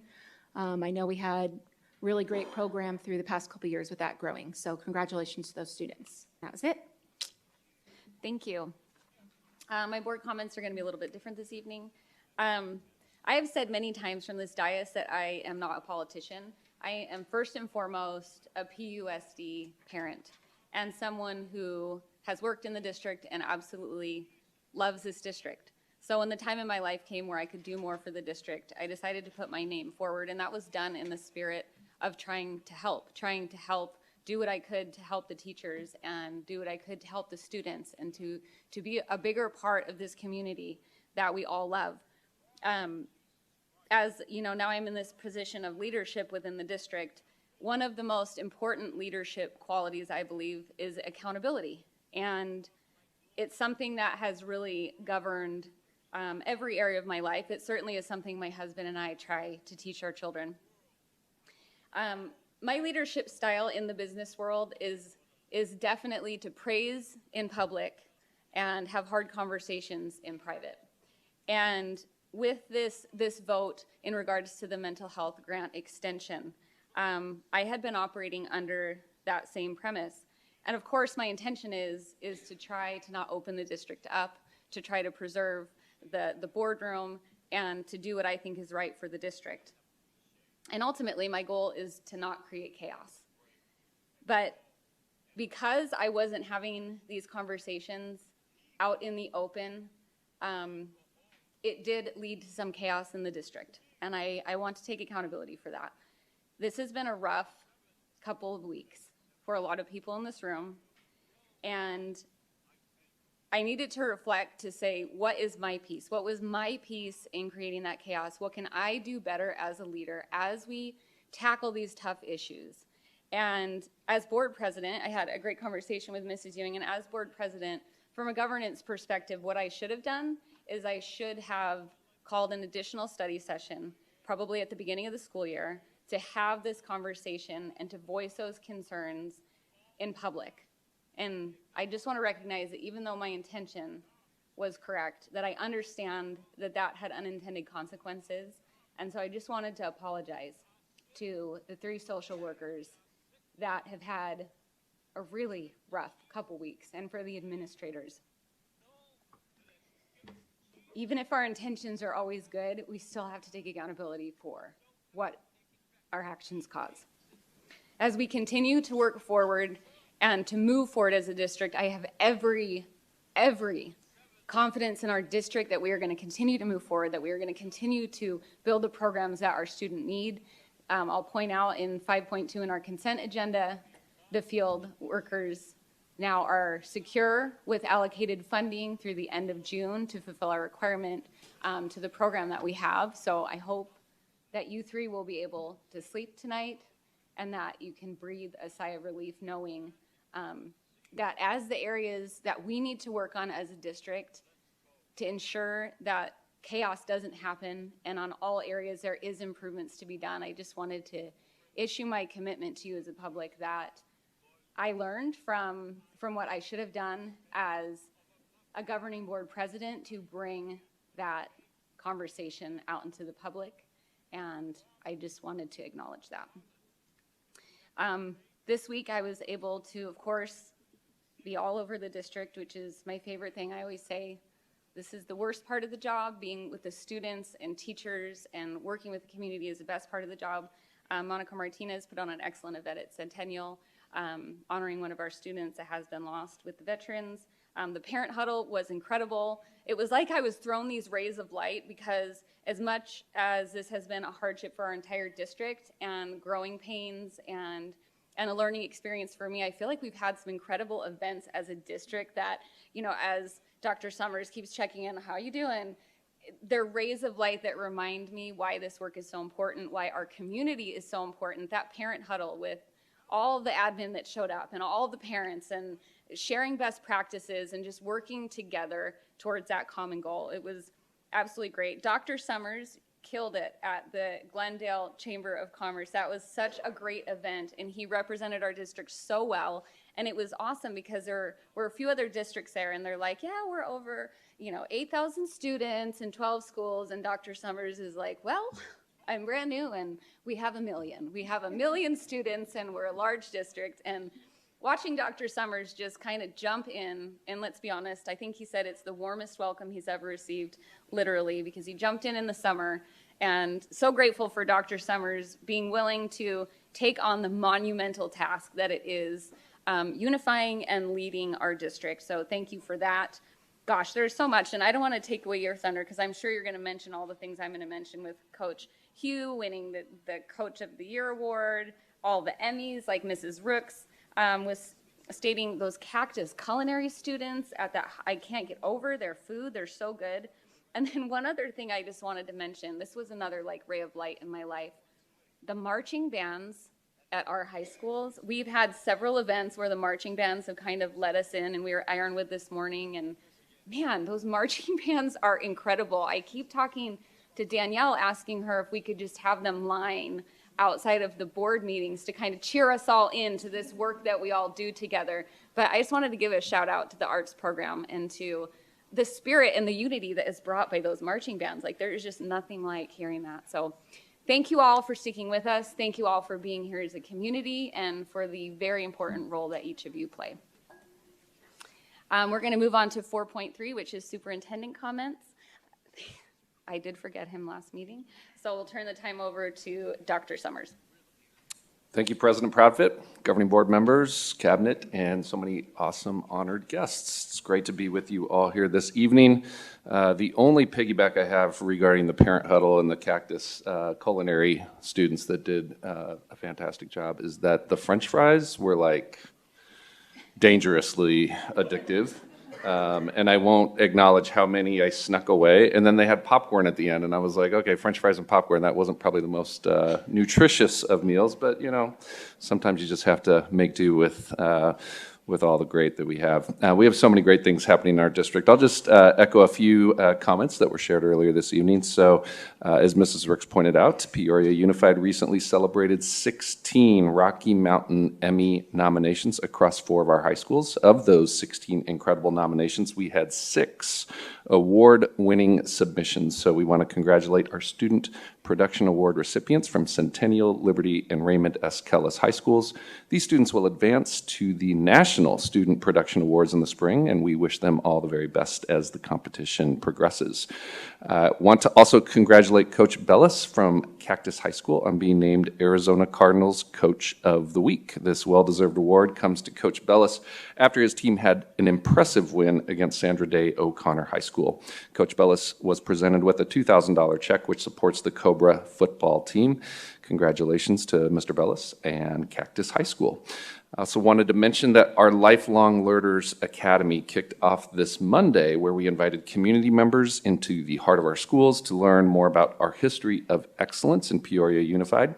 The Lifelong Learners got an overview of the district's legacy as well as our strategic plan, followed by a presentation where I shared a little bit more about our goals, or specifically the superintendent goals for our district as we're working through the year. Lifelong Learners concluded in the afternoon with a tour of Peoria High School, and if you would like to join us for the next Lifelong Learners sessions, please register today on our district's homepage. I also just want to reference the event that was mentioned here just a moment ago and builds off of the recognition of our National Merit semifinalists. So Ironwood High School, I believe, was our first academic award celebration this morning, and that was just fantastic to be able to recognize so many deserving students for their fantastic accomplishments, as well as honor and celebrate the families. Probably my most favorite aspect of that in these types of awards, and looking forward to many more at the rest of our schools in the coming weeks, is the way the students actually celebrate each other.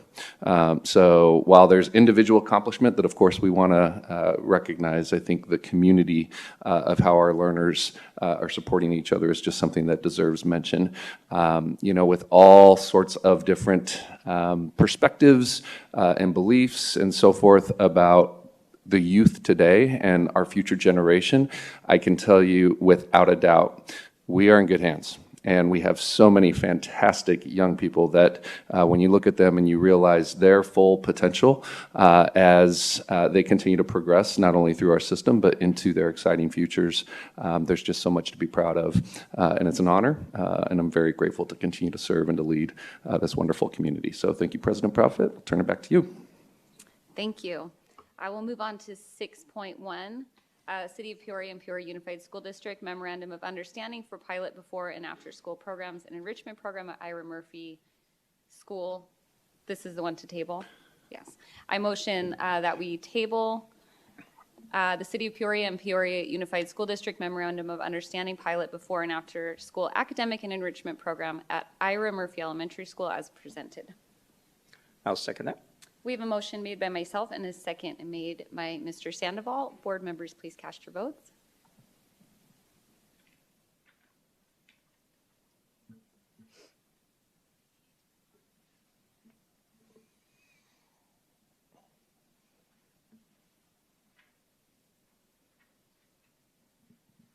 Motion passes with 4 yeas. Moving on to 6.2.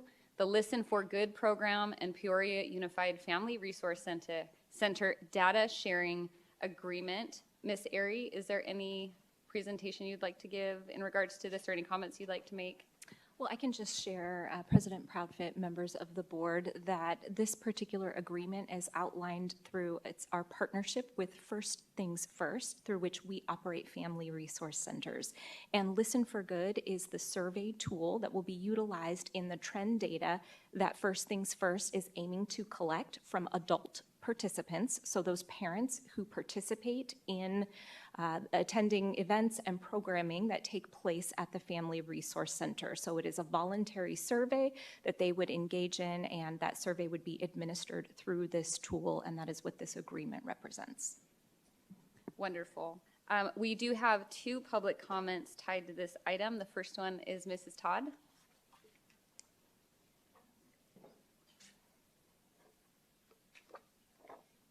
My concern with this, hello, everybody. I feel like I've already said hello to everybody. I like that greeting at the beginning. That was good. My concern with this is the data sharing piece. Danielle, you're saying this is adult information that's being shared, not student information? I don't honestly know. I know that many, many parents have many concerns about information that is being shared outside the system. And my concern with this is, it looks like it's going through 3 different places. From the research that I did with the 2 different places, I have concerns with this. Thank you. Thank you. Our second comment is Mia.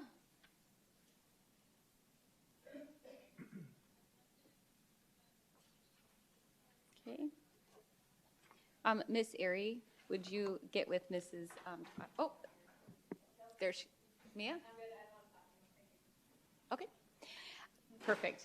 And Mrs. Todd, Ms. Airy will communicate with you. All right, moving on to, oh, I'm sorry, board member questions. Sorry about that. No, you're good. We've been here since 4, so it's all good. I did start to, I looked at the contract language, and I looked up the company Listen for Good. I do have concerns about, even though it is parent surveying, it did say on the Listen for Good website that they were looking at gathering all this data collection, analyzing it. They talk about organizational change with diversity and equity. They also said that they would share this data with their funders. And when I looked at the funder list on the website, I was a little concerned because it's over 130 funders around the country. One of them is the Rockefeller Foundation.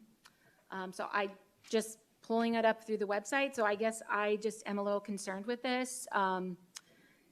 If kind of with what the community member said, where is the data going?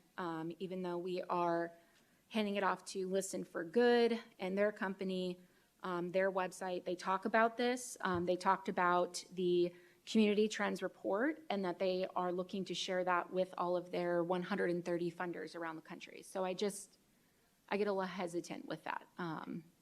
So that was the, I just want to clarify, Ms. Airy, so it is for adults and it is optional, so this is an opt-in for adults. President Proudfit, yes. The Family Resource Center is a center that provides programming and resources to support adult parents so that they can better support the developmental needs of their children that are birth through 5. So that's their primary focus. That's what the Family Resource Center does. The Listen for Good is through First Things First, and it's to allow those adults that participate in the program to share more about their experience in the program. So First Things First can help to make some decisions relative to what that programming should look like in the future. They will also provide that data back to us, so as we have some autonomy within the programming that we provide, with alignment with First Thing First, so we can also make some of those decisions. We also will be able to add questions to the survey that are more unique to our community. So once they provide their initial set of questions that will be used through the tool, we can look at it and determine what we may want to add so that we can always continue to improve and provide better programming to the families that visit the center. Thank you. sorry, quick question to that. So are the Listen for Good on their website, they talk about the community trends report that's listed here, and that they are gathering that data in that community trends report to share with their 130 funders around the country. So when we're surveying those parents of those questions and collecting that data, are the parents going to be informed that their information will be shared with 130 funders around the country? That's the concern that I have. President Proudfoot, Mrs. Rooks, we can certainly make sure that we communicate that to any of the parents that voluntarily want to take the survey. Board members, any other questions, comments? Ms. Ewing? I don't have any, thank you. Okay. I motion to approve the issuance of the request for proposal for point of sale. Oops, sorry. I went down to the next one. Okay, motion to approve the Listen for Good data sharing agreement with the Peoria Unified School District as presented. I'll second that. We have a motion made by myself and a second made by Mr. Sandoval. Board members, please cast your votes.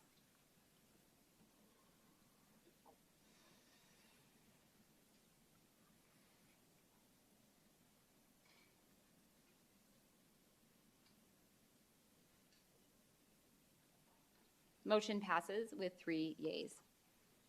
Moving on to 6.3, motion to approve the issuance of a request for proposal for point of sale, menu planning, ordering, and inventory system. This will be a multi-term contract awarded for up to 5 years with annual renewals. Ms. Myers, do you have anything you would like to share? Not at this time, thank you. We do have a public comment tied to this. Laura Tepizon.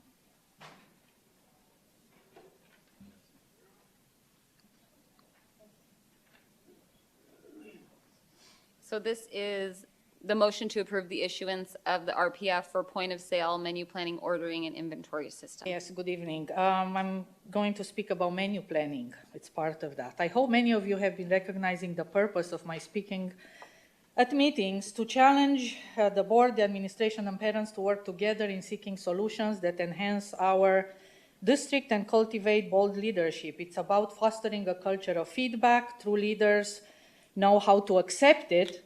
My allegiance lies with truth and integrity, not with any particular side. According to the Student Wellness and Nutrition Guidelines outlined in sections G and JI, your primary goal as a board is to engage family and community members, students, and the in the development and ongoing review of this wellness policy. How do you ensure that PUSD creates an environment that promotes and protects children's health, encouraging healthy eating and physical activity in schools? In Alabama, school districts have established a wellness alliance and highlights the link between health and academic success. The Conscious Kitchen model emphasizes that access to healthy food is a right, not a privilege. There are state policies supporting healthier school meal programs. Unfortunately, many of our state politicians seem more interested in votes and fiction. The principle of mens sana in corpore sano, a sound mind in a sound body, should be our aim for every child every day so they can thrive both mentally and physically to shape the future. Since kindergarten, I have been preparing my children's lunches, hot or cold, my child's lunches, because of lack of trust in quality of food served in school statewide. I urge parents who are listening and genuinely want to contribute rather than just criticize to get involved. If you are interested in addressing the issue of nutritional meals for students in PUSD, reach out to enrich the nutrition. Many of you depend on school cafeterias for your children's meals, and tackling this issue is far more crucial than coming to speak at board meetings with unfounded claims or generalizations, or listen to them. If you truly want to help your children succeed, remember that their education goes beyond what teachers provide. Healthy minds stem from healthy bodies, and a healthy mind is key to academic growth. I have yet to see this focus on health in any PUSD board candidates' campaign materials. Additionally, some board members and a few parents seem more concerned with political maneuvering than addressing critical issues. Students have voiced their desire to end the political games, yet the focus remains on sensationalism and digging for dirt, appealing to those who lack understanding and simply follow the noise. So that's a good thing, but again, with the menu, I think some things could be done to improve what is served in cafeterias. And there is stipulation, there are policies, student wellness, so I think that's a good project for parents who really want to get involved rather than other things that are not really, could be solved by us, but okay, it's done. Thank you. Thank you. Board members, any questions or comments? I don't have anything. Okay. I motion to approve the issuance of a request for proposal for a point of sale menu planning, ordering, and inventory system. This is a multi-year contract, order for up to 5 years with annual renewals. I'll second that. We have a motion made by myself and a second made by Mr. Sandoval. Board members, please cast your votes.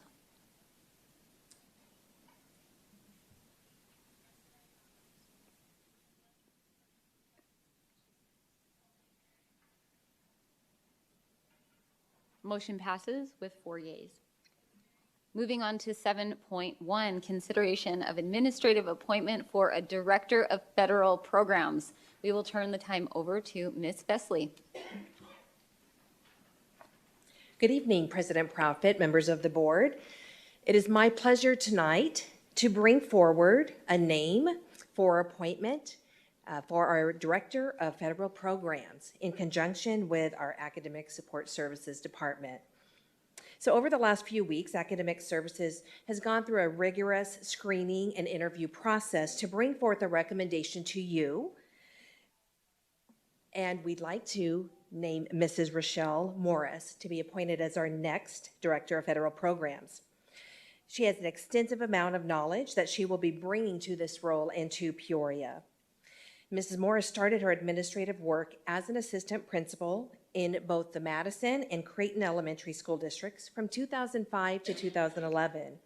She then served as a school principal in the Litchfield Elementary School District from 2011 to 2018. During her tenure there, she led her school and increased school accountability ratings to an A and maintained that rating during her tenure.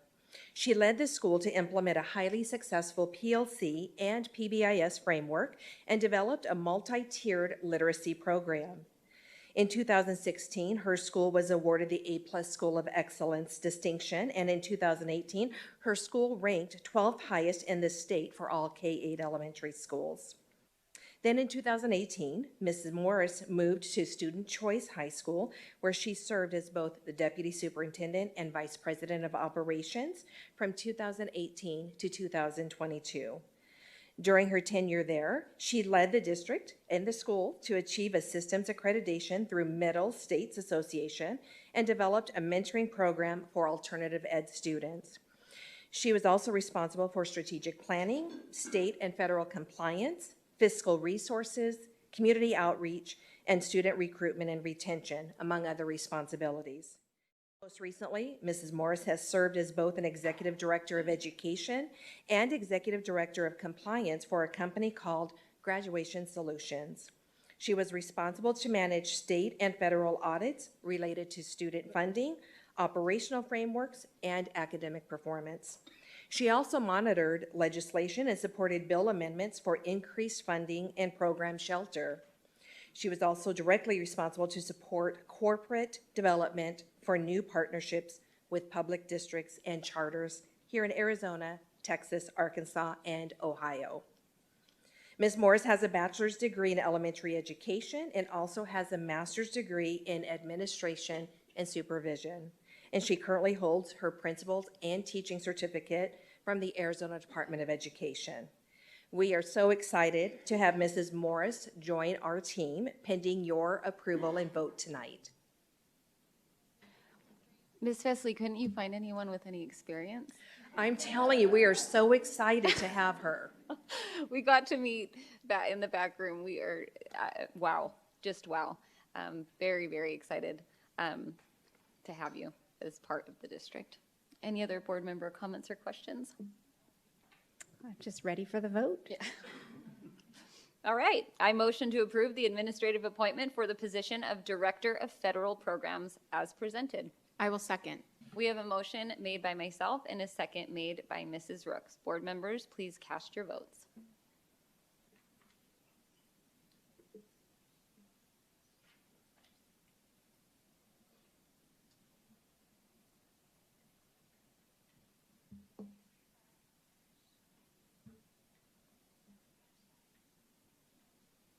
Motion passes with 4 yeas. Congratulations.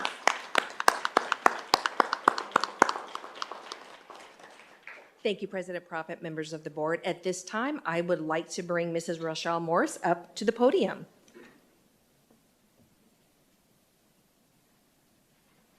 Thank you, Madam President and members of the governing board. Thank you so much for this appointment. You heard my resume, the accolades that I've been able to acquire with the support of teams surrounding me. But probably what I'm most proud of is having been homegrown. I grew up and graduated from Peoria Elementary, Peoria High School, and I would not have the career and the opportunities that have been afforded to me had it not been for the teachers, the coaches, the community that had invested in me as a kid. And so I can't think of anything that is more rewarding than being able to come back to the district in which I had grown roots, and also I'm choosing to reside and raise my own children here. So thank you so much for the honor and privilege to rejoin the community that raised me. Thank you.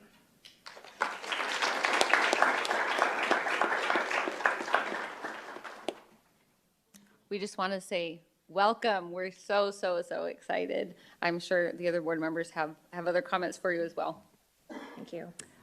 Welcome. I'm so Thank excited you. to have you here. I'm excited. Yes, and you know, what I'm most excited about, I mean, you have like amazing credentials and amazing experience, and I know that you're just going to bring so much to this program, but I know that you have a great heart and passion for helping those that need it most, and working with our federal programs. It's and it keeps growing. So I'm just super excited that we have your compassion and heart here in Peoria. So thank you so much. Thank you.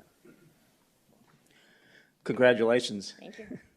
Yes, and welcome. I mean, it's like, I'm going to piggyback on what Ms. Ewing just stated. I mean, your credentials are and achievements absolutely, unparalleled, right? But, it is clear that as you've gone through your career path and the capacities that you held, your human skills, the human elements, and understanding, it's the importance of lifting up others every day, right? So thank you for that mindset. But, from a sitting in a role from the federal perspective and those opportunities that you'll bring forth to the district to allow us to build on our capacity to continue to serve, all of the young, upwards of 36,000 different stories that we serve, right, is just looking forward to that success and just you helping the district do what it does best on a daily basis to lift up all of our students. So thank you and welcome.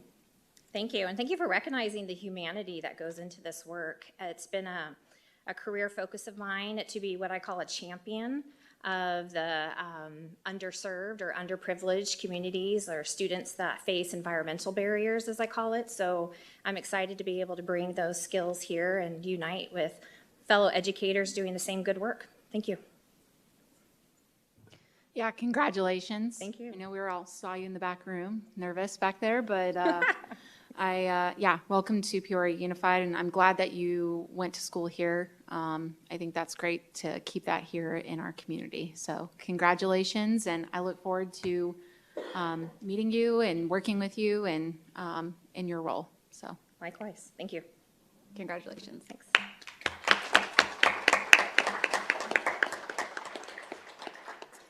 Moving on to 7.2, enrollment capacity and open enrollment.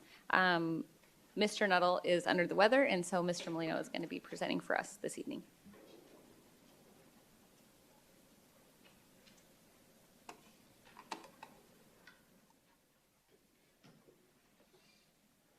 CJ, could you pull up the presentation, please?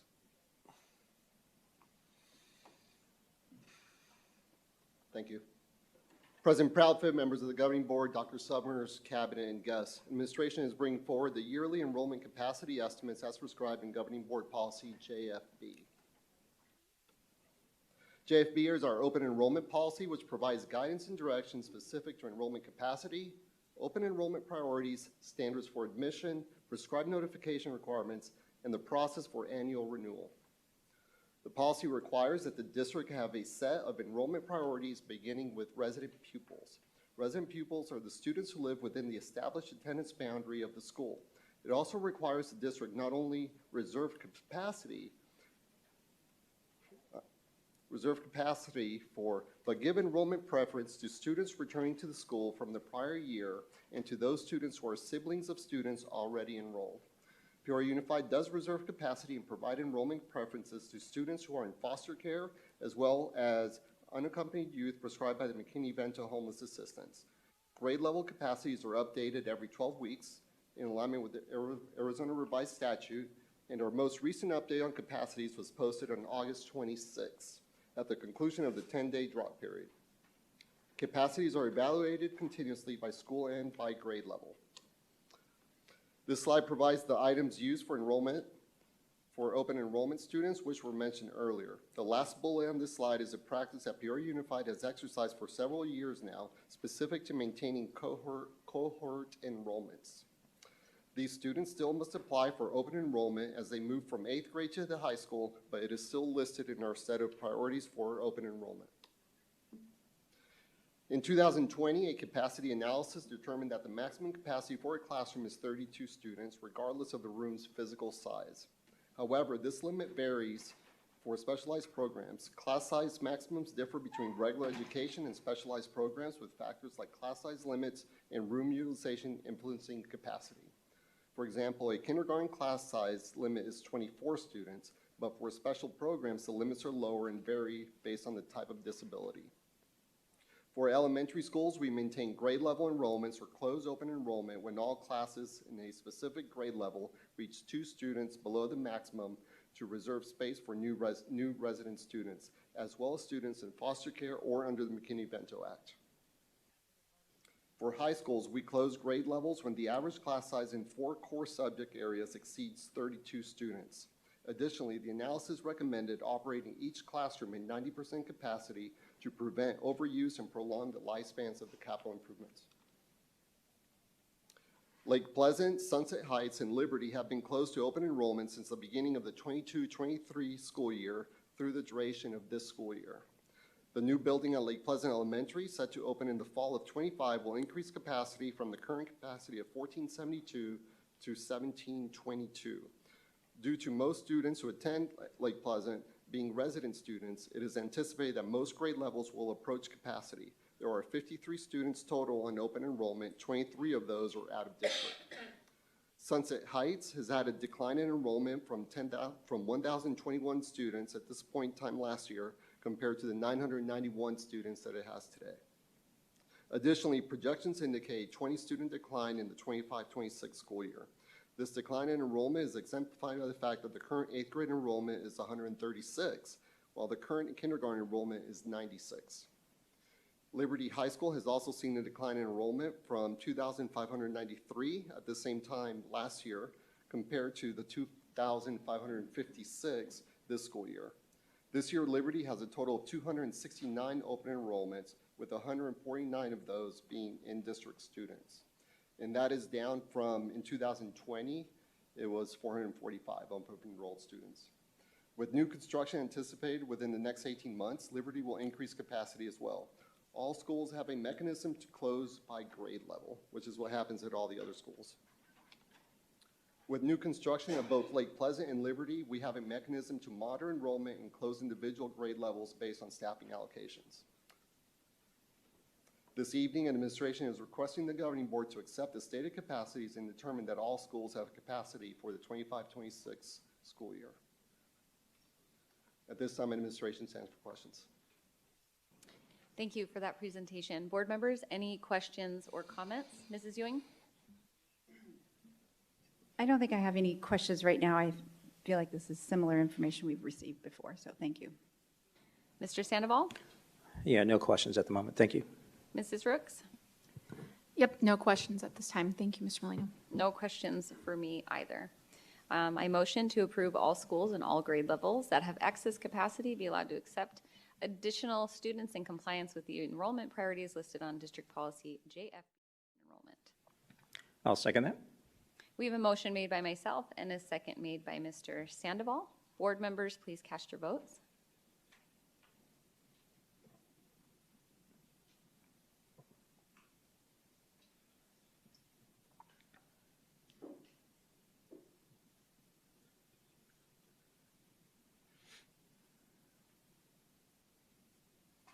Motion passes with 4 yeas. Moving on to 7.3, we have a second read of policy section BBBA. Turn the time over to Dr. Summers. President Profit, members of the board, this is the second read of the advised changes that you see redlined in the attached policy. We stand ready for any questions you may have.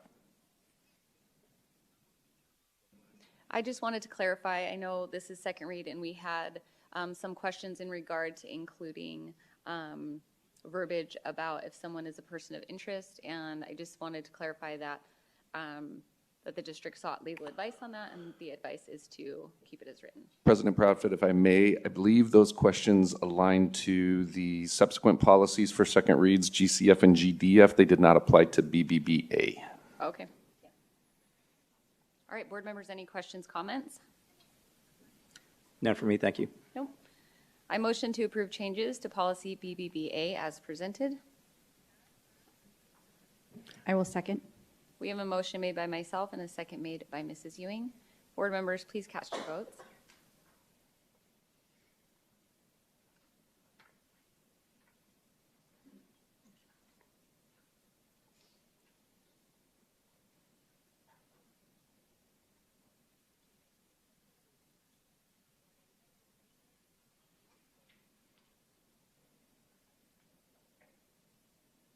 Motion passes with 4 yeas. All right, moving on to 7.4, we have a second read of policy section GCF. Turn the time over to Ms. Vesley. Good evening, President Profit, members of the board. Tonight, we do have a second read of policy GCF that you see up on the screen. There were questions last week regarding whether or not we could seek legal guidance to add language that discussed being charged with a crime or being a person of interest. Legal counsel has provided guidance that it would open up the district for claims of discrimination if we are adding such language, being having a person being accused if they were not adjudicated of a crime. There is plenty of law that says asking applicants about criminal charges or the lower standard of being a person of interest is discriminatory, whereas asking about convictions is permissible. So with that, we stand for any questions. Thank you for doing the due diligence and checking and answering the board's questions in regards to that. I appreciate it. Board members, any other questions or comments? No, I was just going to say thank you for the clarification. Appreciate it. Yeah, no additional questions. I mean, thank you for taking the time. Certainly appreciate the public comment sessions that we have, so that drove us to inquire a little bit and go a little bit deeper, but I appreciate you doing so thank you. My pleasure. Yes, thank you for looking into that. I appreciate it, just so that we have, answer the community like Mr. Sandoval said. So thank you so much. You're very welcome. Thank you. That being said, I motion to approve changes to policy GCF as presented. I'll second that. We have a motion made by myself and a second made by Mr. Sandoval. Board members, please cast your votes.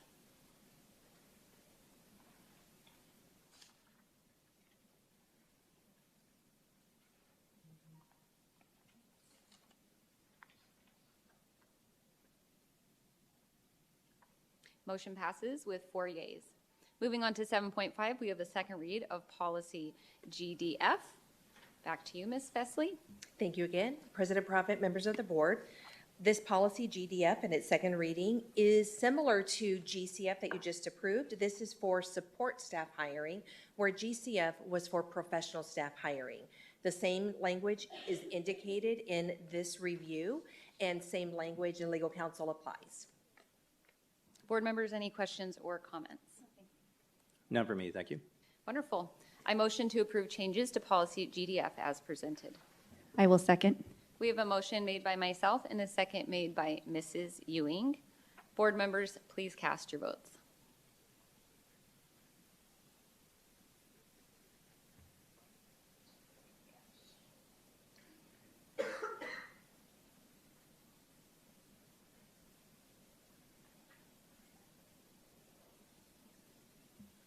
Motion passes with 4 yeas. Moving on to 7.6, the second read of this version of policy GCQC. Ms. Fesley. Yes, we are finally here. Second read of resignation of professional staff members and removing language related to liquidated damages. So without any further questions, we stand for your vote. Do you have a public comment tied to this agenda item? Mrs. Trina Berg.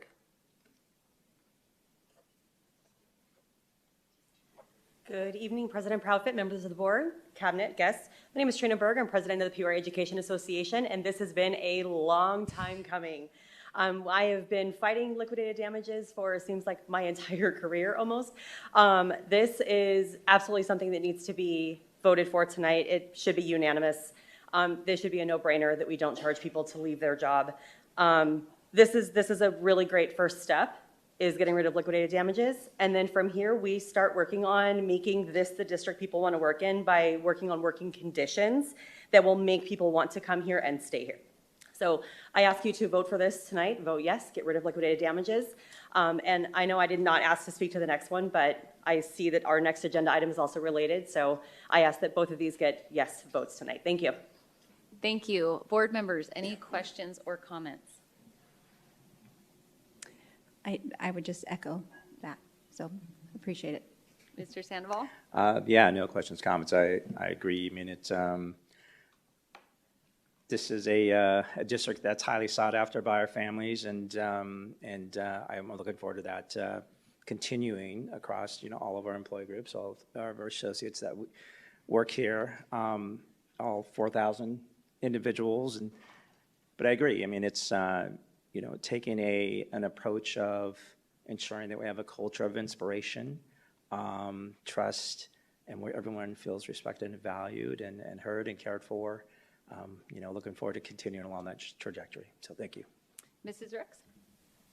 I guess my only question and ask is that pending governing board approval, using Dr. Hernandez's terminology, looking at over the period of the school year, checking the data of if pending approval of the governing board waiving liquidated damages, I'd like to see over that year period if we have any uprising of numbers of people leaving, because again, I just know that it's hard on our staff and our principals and our students if we do not have a teacher in the classroom. So that's the only thing I would like to see, is just over that year period, pending governing board approval. Thank you, President Profit, Mrs. Rooks, members of the board. We do plan to bring additional data to you. We thought about bringing ending September and then go from July to September, October through December, and have 4 quarters. I will be bringing information as to how many resignations we have. Some of those also are retirements, and some of those people that are retiring are coming back under ESI, but I would be happy to provide that in a Friday report. Thank you. I appreciate it, Ms. Vesley. Wonderful. I just want to say thank you. I know this has been the longest process. This is probably like read 20-something that we have done. This is something that I really strongly advocated for. I feel like, kind of going back to what Ms. Brooks said, that we need to be paying attention to those non-tangibles that we are providing our teachers. And I think this is a really strong leadership step in the right direction for creating the kind of culture that we want to have at Peoria Unified. So thank you for sticking with us. I know we've had every iteration of this. So thank you for being diligent and continuing to bring it back, and then for being diligent and following up with the data as we look at the implications of this on our district. Without any other comments, I motion to approve changes to policy GCQC as presented. I'll second that. We have a motion made by myself and a second made by Mr. Sandoval. Board members, please cast your votes.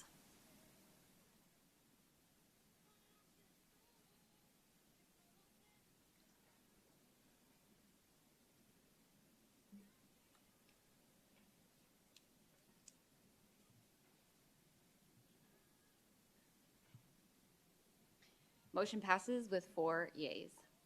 Moving on to 7.7, motion to suspend liquidated damages in conformance with updated policy GCQC for certified employees and administrators through June 30th, 2025. Ms. Vesley? Thank you again, President Proudfit, members of the board. Tonight, we are bringing forward this agenda item, and this will allow the governing board to continue to suspend liquidated damages in conformance with updated policy GCQC, or resignations of professional staff members that you just approved. With the new policy, we have removed the language of liquidated damages, but that language is still in our contracts for our certified staff and our administrators. So based off of public comment at our last board meeting and questions from the board, we did seek legal counsel to determine the best route moving forward for our employees. And it is recommended that instead of issuing new contracts, which opens up the door for another 15 days of accepting contracts, that we waive liquidated damages through June 30th.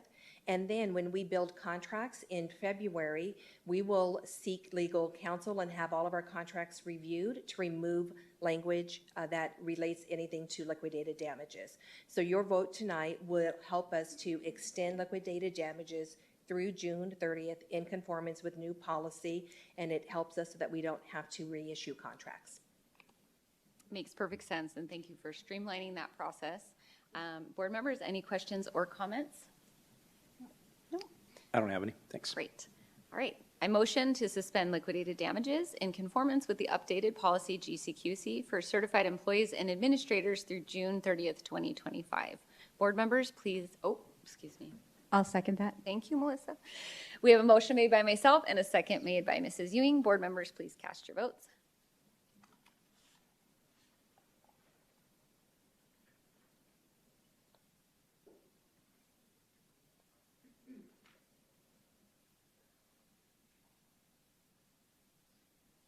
Motion passes with 4 yeas. Thank you, Ms. Vesley. Thank you. We have no discussion items tonight, so we're going to move on to 9.1, public comment. I just wanted to address something. We did have some requests for public comment tied to 10.1, which is an informational report, which does not have public comment attached. So what I have done in the interest of time, because we have a lot of public comments and I want to make sure everyone who wants to speak can speak, is I moved the 10.1 comments to the 9.1 section. So if you had a card in for 10.1, I just went ahead and moved it into public comments. If you already had a public comment in there, I would just ask, we're just going to have you do 1 3-minute, and it's just to keep the time so everyone has a chance to speak. So moving on, we're going to start with our first public comment, and it is Colleen McElroy. Yes, hello, my name is Colleen McElroy. I've been a resident of Peoria for 20 years and have volunteered through 3 nonprofits for the last 10 years, focusing on Title I schools.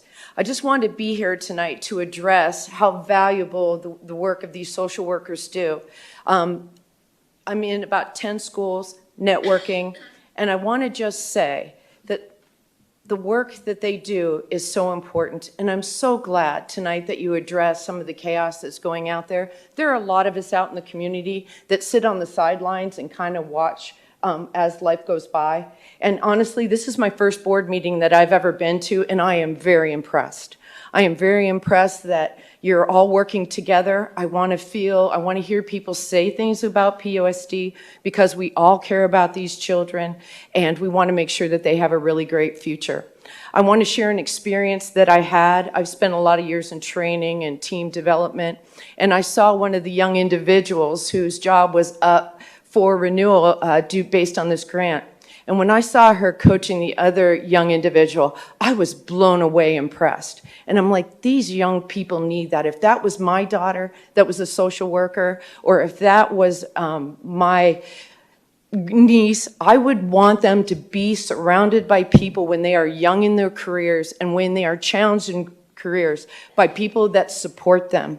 And that's the kind of thing that I want to see. I'm glad you're standing up for each other because I truly believe that our children need us in the most challenging time of their lives. And I thank you so much for everything you do.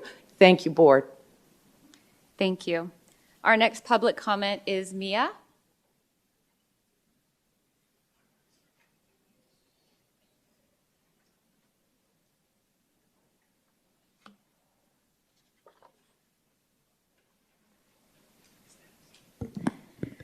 Hi, good evening.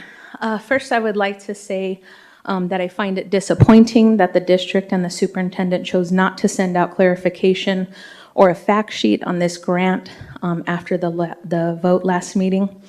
I feel like there was a lot of misinformation being thrown out and hatred, of course, towards Heather Rooks, disgusting accusations, and even people talking about her children, yet those who are in favor of this grant say we are the ones that need mental help. So I would just like to say thank you to Heather for doing the hard thing and voting no when a no vote needs to be done, knowing you're going to get attacked for it. I would like to throw out a few facts about this grant since the district didn't see it fit to put the facts out themselves. So first, people keep saying you're throwing away free money. I don't know if people know this, but apparently they don't. Nothing in this world is free. Well, except for the grace that God gave us when Jesus Christ died on the cross for our sins. All you have to do is accept that grace.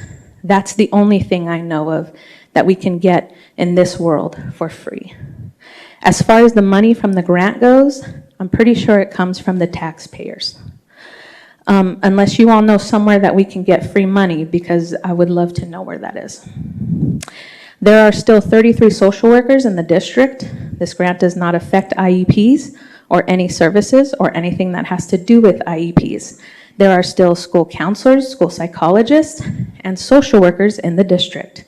The district also has what I believe to be exceptionally capable admin, teachers, and staff that are mandatory reporters. This grant allowed interns to give psychotherapy to our children, as in still in college and not licensed. 14 interns under 3 social field instructors, which obviously was too many, because when you have interns that are taking children off campus and taking them to doctor's appointments without parental permission, where is the oversight? When you have interns that are providing psychotherapy to children, and now these children are in extensive therapy because of the damage that that social worker intern caused, where's the oversight? There obviously was none. And these are just a few brave parents that have come forward. Who knows how many there are that haven't? These are just a few reasons why I'm thankful that this grant was voted down. Because don't you say every child every day? But apparently that's just something that you say, not something that you actually live by. So again, thank you, Heather, for doing what's right in the face of hatred and not cowering in fear like others. Our next public comment is Shamia Millerton.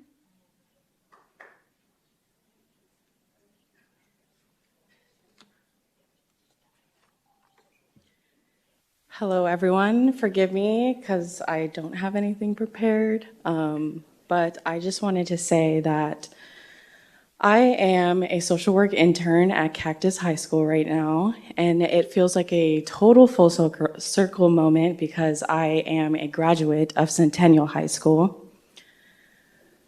I just want to say, as an intern, it is highly unethical to provide psychotherapy to students, especially if you are not licensed. So I just want to get that clear and out of the way. I want to say thank you to our field instructors. You guys are doing so much for us. I love you guys. You guys are amazing. And during training, I was privileged enough to watch a video that said at some point in our life, you are going to come across a social worker. Social workers have a superpower that not a lot of people have, and I think that is a very, very important thing for a lot of us to take out of this. As a graduate from Centennial High School, I did not have access to a school social worker, and I think the trajectory of my life would have been completely different if I did have access to a social worker. Luckily, I did find my own social worker that I came across in my own life, and she is one of the main reasons why I am here today. So I just want to say thank you guys all for showing up in solidarity for the social workers. You guys are doing such amazing work, and I have so much love for all of you guys. Thank you so much. Thank you. I'm so sorry. We have to refrain from applause during public comment. Our next public comment is Trina Berg.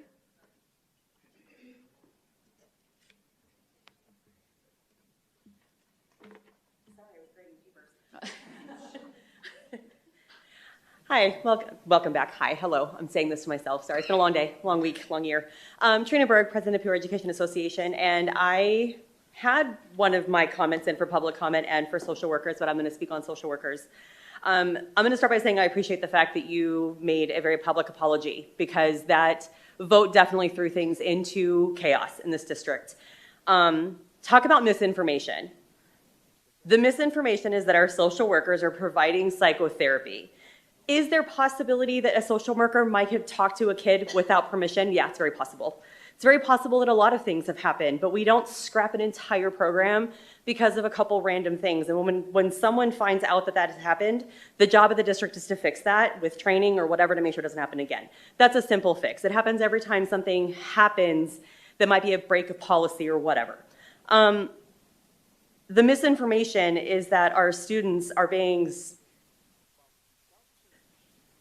psychoanalyzed and given medications or whatever all the other random things I hear are. And this whole idea of they're not licensed. I'm sorry, when I was a student teacher, I wasn't certificated. I was in front of a whole group of students. I was in charge of them. I had to be left alone with them as part of my training to become a teacher.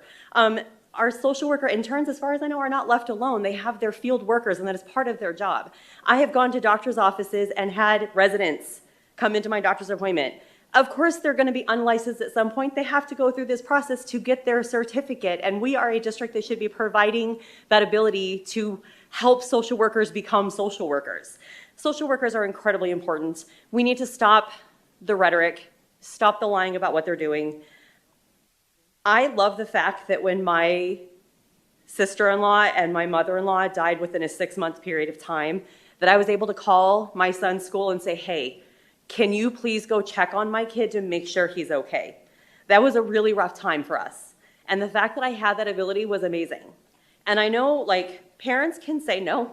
The article that came out said we have so many parents that have said no. We love parental rights around here, so if we can say no, then let them say no. But for the rest of us that want this, why are you trying to stop on those parental rights? This is a ridiculous conversation that we're having. Our social workers are paramount to our students' success. And I know we have discussed Maslow before. If you know anything about Maslow, the mental health of a child needs to be okay for them to learn. If they are not in a position to learn, they are not going to learn no matter how great I am, no matter how engaging I am, no matter how wonderful my lesson is, no matter what's happening, they're not going to learn. And I know that some people don't like Maslow and talk about Maslow, because I know, Ms. Ricks, unfortunately, you literally blocked an employee from the district for mentioning Maslow on Twitter. So I am incredibly happy that our social workers are handled for the rest of this time, and we do need to look for permanent funding. Thank you.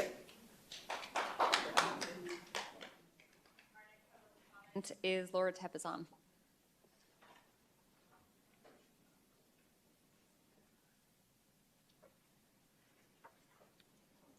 And please, we just try to keep the applause just because we just want to make sure we are able to get through all the speakers.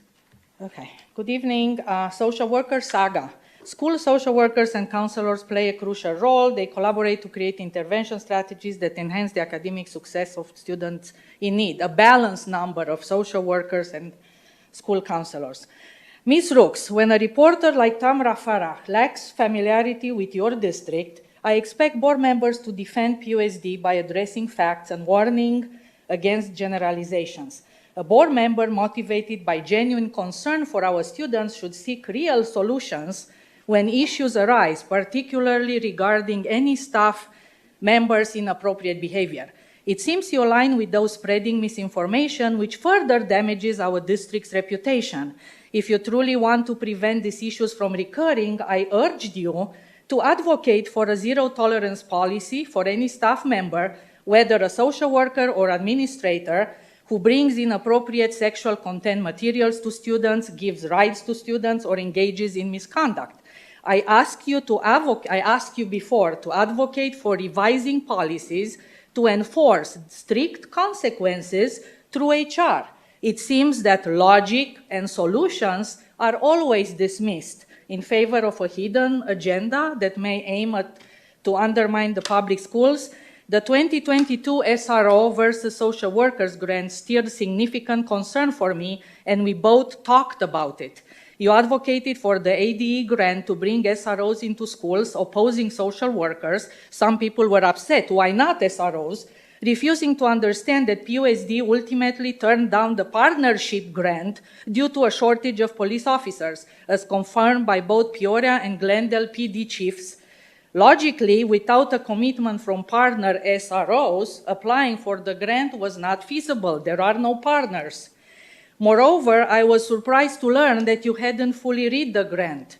When I asked about your support for a grant involving SROs teaching diversity, inclusion, and equity, as it was stipulated in that grant, I have the grant, it was particularly striking given your and your supporters' prior statements to the former superintendent regarding these very concepts being permitted in PUSD schools. Another instance of sweeping generalizations. Ms. Rooks, are you able to share the names of teachers or parents who approach you with concerns about the social workers in this district? You say you can because it would betray their trust. I contend that they do not exist, just like the group therapy without parental consent does not exist. If individuals do approach you to report issues, are they not seeking your help? Can you disclose to the community what reports you have made, given that you are a mandated reporter? You have a duty to report this matter so that the administration can provide support. A genuine desire to help would naturally lead one to take appropriate action. This saga with social workers needs to end because it takes a lot of time. A year already. You need to figure it out, to collaborate, to learn about grants, social workers, everything, because it's steering up the community in the wrong direction. Thank you. Our next public comment is Christina Rogers.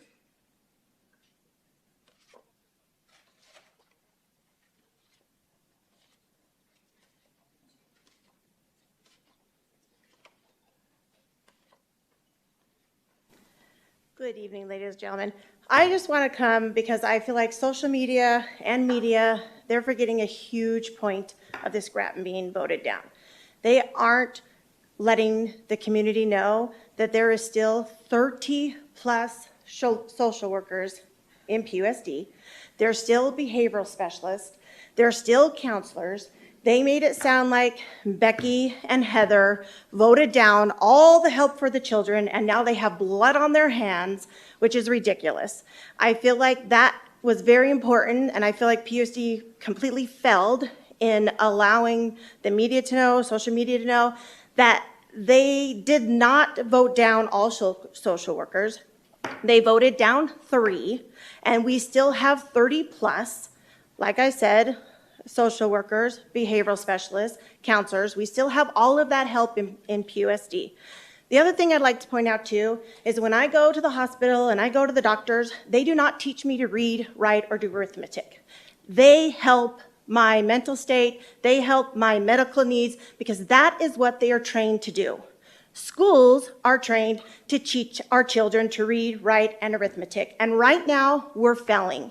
So when we're failing in the part that we are supposed to be doing, I don't think we should be taking on any other things. We should be focusing on teaching our children what they need to do. I am also going to tell you that my father died at when I was 4 years old in a car accident. My mom died when I was 13 years old in a car accident. I was in school, at least for my mother, and I did have help. The other thing, though, on top of that, back then, I didn't go to school for my help. They guided me to the professionals that I needed to help me while they continued to educate me. So I was still getting my mental health from the professionals, and I was getting educated by the people that were supposed to educate me. So I'm just encouraging you. I'm not saying social workers aren't needed. I'm not saying that counselors aren't needed. I'm not saying behavioral specialists aren't needed. I'm saying there has to be a happy balance between overtaking our schools with mental health and get back to focusing to teaching your kids how to read, write, and arithmetic. Because those things, if we are really good at those things, those other things will help their mental health as well. They're both very important, but we need to stop blurring the lines and focus on the things that we are trained to do. Thank you. Thank you. Our next public comment is John Becker.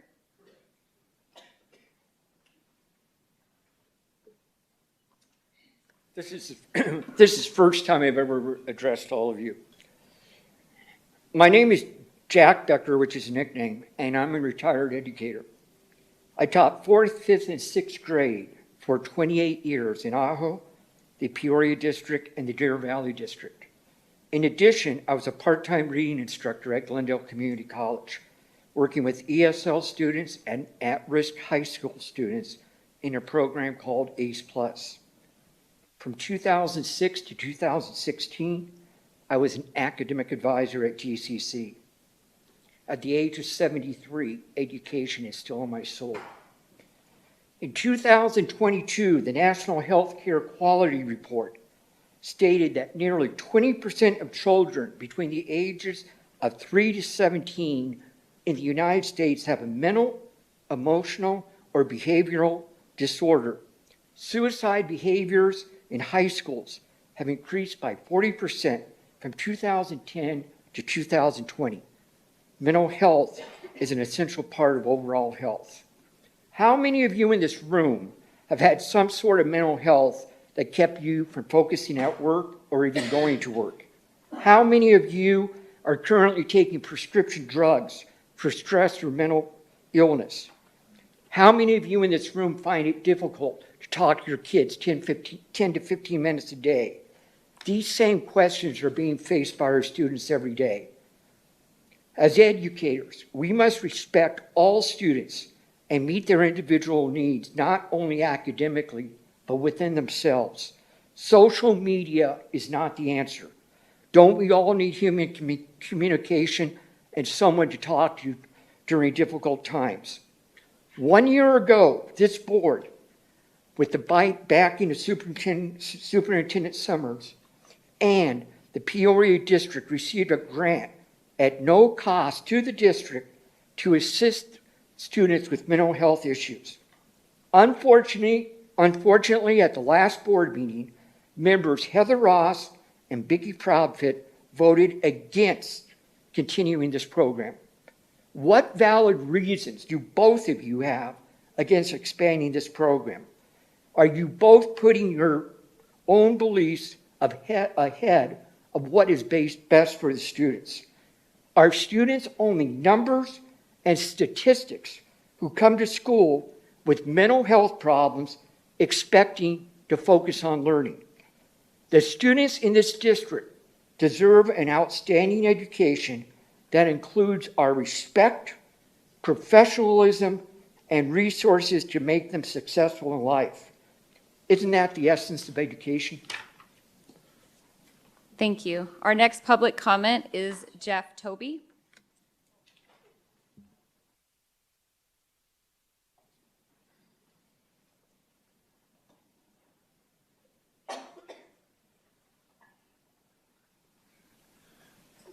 Good evening. I'm Jeff Toby, and I'd like to talk a little bit about policy.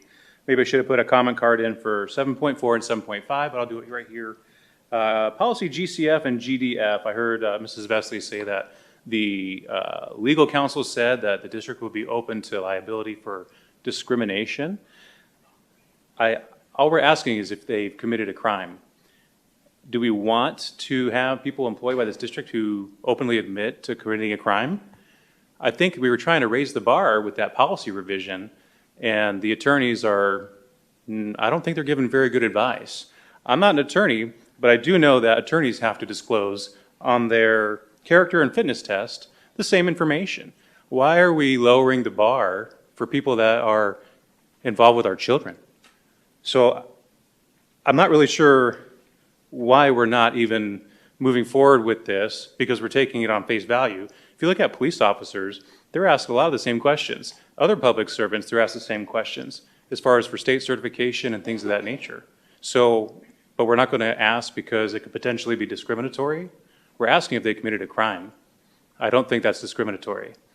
And also, even if they do disclose that they committed a crime, it's up to HR to vet that and to dig down into it to see if it's has any relation to them completing their job. Ultimately, it sounds to me that the reason why we're not moving forward with this is because we don't want to. Yes, we can take council's advice under consideration, but you guys are the board. So I would like to see that policy move forward. I do want to protect our children. I think that we are able to do that. These are not current employees, they're prospective employees. They have no employee rights. I ask that you guys revisit GCF and GDF or get a second opinion from a different attorney. Thank you. Thank you. Our next public comment is Holly Hankins.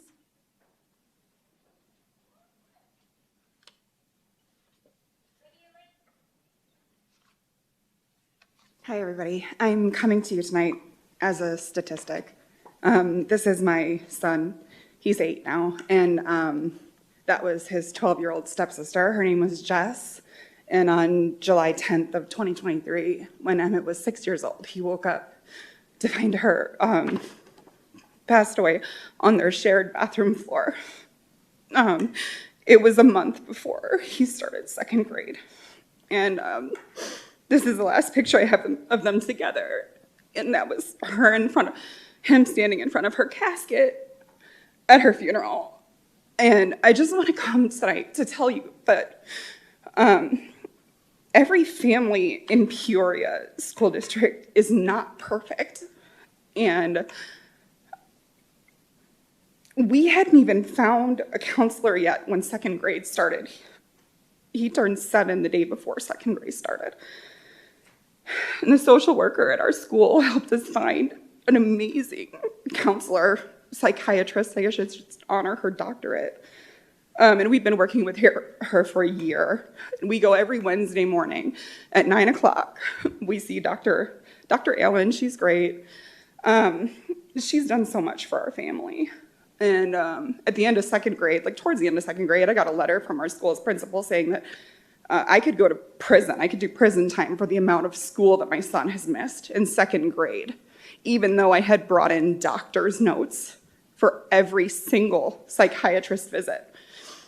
And even though I'm taking him to therapy every single week, he still has emotional breakdowns at school. And when he's not having an emotional breakdown, he's being the class clown, so that way grief doesn't crush his little tiny soul. So I just wanted to come and be a statistic for you to see that not everybody has a perfect life, and that social workers are phenomenal, and that I just don't understand. I came with the intention of asking you both to resign immediately, because I don't know why anyone would want to take away. So what? There's still 30 social workers available. Why take away any? I am heartbroken with your decision to take away help from our kids that need it. And I just hope that you know that there's other kids that don't have parents. The statistics just came out that in the next year, 1 in 10 kids under the age of 18 will lose a sibling or a parent under 18. If Peoria School District has 37,000 students in it, that's 3,700 students just in our district that are going to lose a family member. Consider that. Thank you. Our next public comment is Ms. Teddy Todd.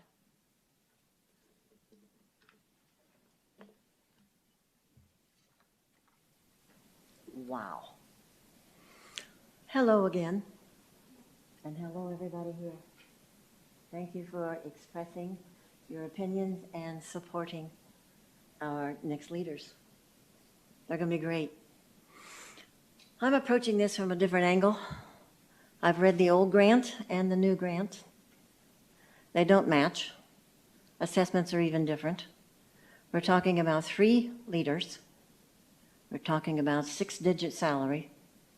We are talking about our students. Our major premise for our school is proficiency. It is reading, writing, and math. And we need to take care of our students. But first comes teachers, and then we've got principals, leaders of our buildings. We don't have monies in public schools to do all these things. This grant was kaput on the 30th. The money that had not been spent, that's our problem for not spending it on time. It could be spent, but it was hard, I agree, because we didn't have enough interns in the first place to expend the monies. This is something that needs to be done, and tonight you do have a person who's director of federal programs. A lot of things will change and get better and better and better. We do have social workers in other places. We had these interns that were to be in place who are not licensed, who are supervised as much as they could be, but not enough. We've got problems. There are good things that are happening with all of our social workers in the system. They've got all different kinds of titles here, from mental health peoples to social workers. I'm not sure which is which in some of these grants because they get duplicated in different places. Read those grants. See what's in them and what they're being taught. Basically, they started out to be SEL and DEI. And it is a Boys Town curriculum, which is really not for school districts. Knowing my background, 35 years in education and in administration, and another 30-some years in volunteering and substituting. I've been there. I've got family members in the same kinds of problems. I have one family member who is underground at this point because of the work social workers did and the government that came after them and the law that came after them when it wasn't even true. Bad things can happen. Good things can happen. What we need, in my opinion, for this district is to take these grants we had, which are now terminated, ESSER monies are gone. We need to look at a transition plan to keep social workers we need where we need them and not have quite so many. We need to put those monies that we're trying to find in different places into salaries for teachers and salaries for building President leaders. Proudfoot, sorry, Ms. Teddy Todd, but point of order, the timer went off. So I was just Excuse trying to me, help her. folks. Sorry. Respectfully giving. Thank you for the time. Thank you. Our next public comment is Lonnie Scales. Can I give my time to someone else? Yes, do. Shannon Threadgill. So you're at the end. You're the very last one. So do you want, so we're just going to keep it to 3 minutes per person. So would you like to take your 3 minutes?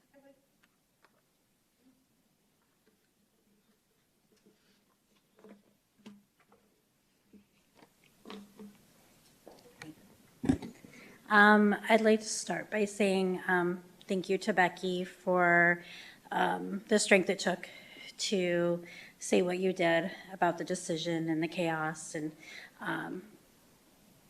the change that was made. Our social work interns are very important in our community. I've seen the positive work that they've done. Not only do they do positive work, we're helping to create social workers. We're helping to build them, to put them out in the community for other people. Our social work field instructors do amazing work. When I hear it's just 3 of them, first of all, I'm pretty sure they do not make 6 figures. So I just want to correct that. But they do amazing work. They don't just direct their interns. They also bring outside resources to our campuses. They work with the different school leaders.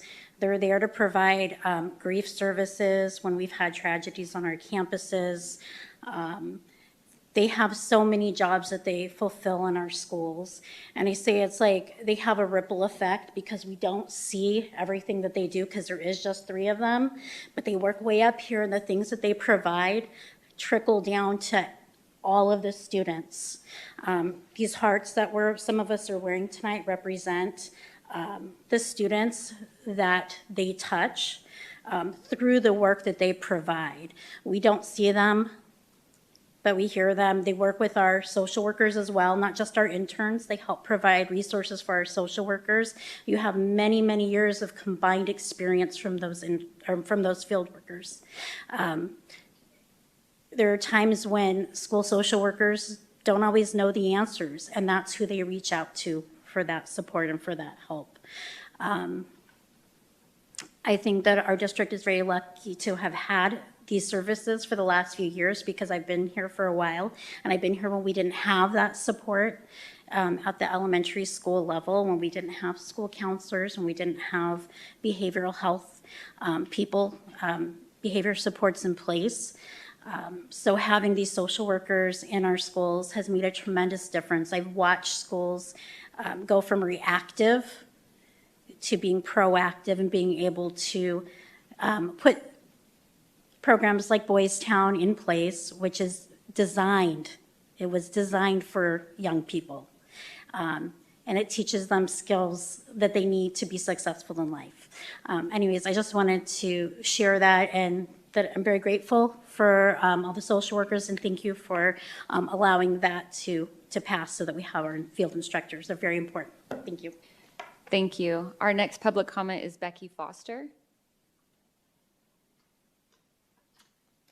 Hello. On Monday, I attended the first Lifelong Learners Academy. It gave the attendees an opportunity to learn about the history of PUSD, tour the Peoria High School campus, and learn about the various programs offered by the school. Additionally, we were able to talk to and ask questions of Dr. Summers and Melissa Ewing and the district administration staff. Much time and effort was put into organizing this session. Thank you very much. It was very important, informative, and much appreciated. So now I'd like to turn my comments to the community. There were 15 to 20 people that said they would attend that session. Only 3 people showed up. The worst part, that was very unfortunate, but the worst part was disappointing the students. They went out all open to open their campus to us. Upon entering, there was a balloon archway, the ROTC honor guard, and the band playing. All of that effort for 3 people. For the tour of the campus, 6 students were selected to escort us through the Peoria High School campus, including visiting classrooms such as agriculture, automotive, woodworking, electrical, art, and ROTC. Later, 3 students told us about the Flex program and the activities they do to ensure all students are included and welcomed. We were then escorted by 3 Met students to learn about medical, engineering, and the technical programs. Such a diverse group of kids who displayed pride in their programs, to their programs, their individual successes, and their future direction. What a pleasure to see. So, with that said, there's going to be another session next month at a different school. Anybody in the community that wants to attend, be a lifelong learner, they can sign up on the district website. The topics are going to be school funding, the upcoming bond measure, discussion of parent involvement, and tours of 2 elementary schools. I hope you join us. It's well worth your time. Thank you. Thank you. Our next public comment is Chaz Boyce.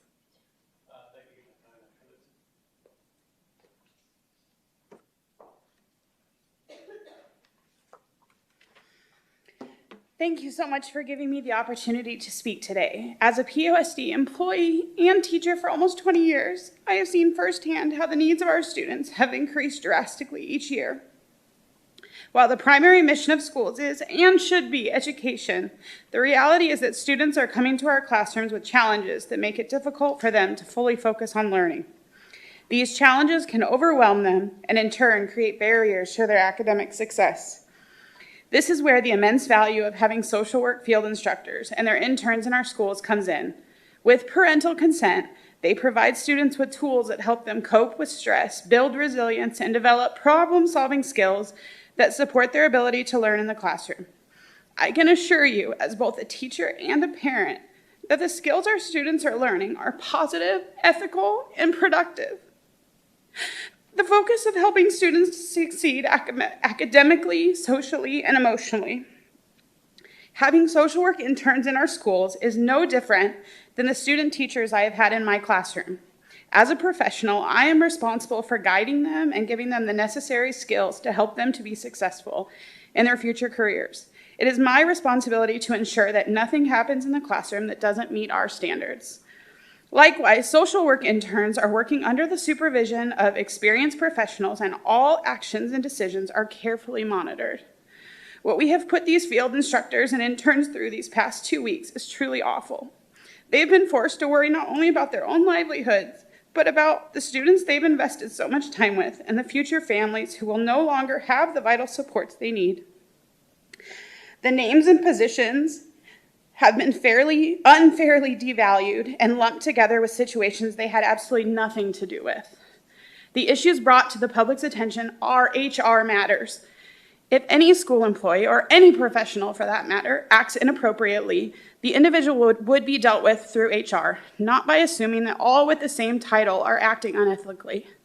The broad generalizations made in recent discussions are not only unfair, but are also harmful to the individuals who have done nothing but serve our communities with integrity and professionalism. I understand the concern may be that the nature of instruction provided by social workers, but I want to make it clear, in my experience, they are teaching vital life skills, not pushing any extreme progressive agenda. As a conservative myself, I would never support services that conflict with my values, and I can confidently say that the instruction provided is focused on helping students manage stress, resolve conflicts, and develop emotional regulation. Not every student needs these services, but there are ones that do. Unfortunately, my school does not have a full-time social worker. This is why these instructors overseeing the interns to provide support who need it is an invaluable resource. Without this support, many students would struggle in silence, unable to overcome the barriers that keep them from thriving academically. Thank you. Our next public comment is Josh Gray.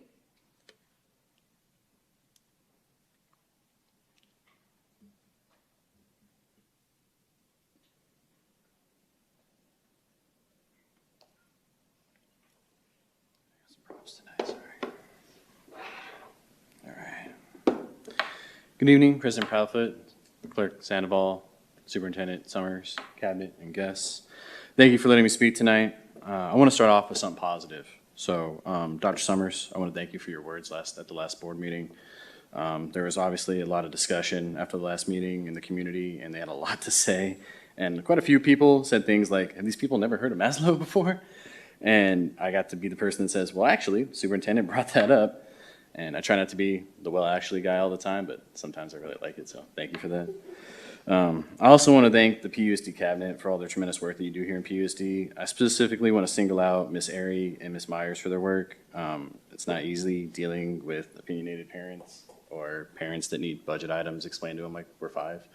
So thank you for your tremendous work. It's no wonder why PUSD has won awards in your areas. So thank you again for all that you do. It's tremendous work that you guys are doing.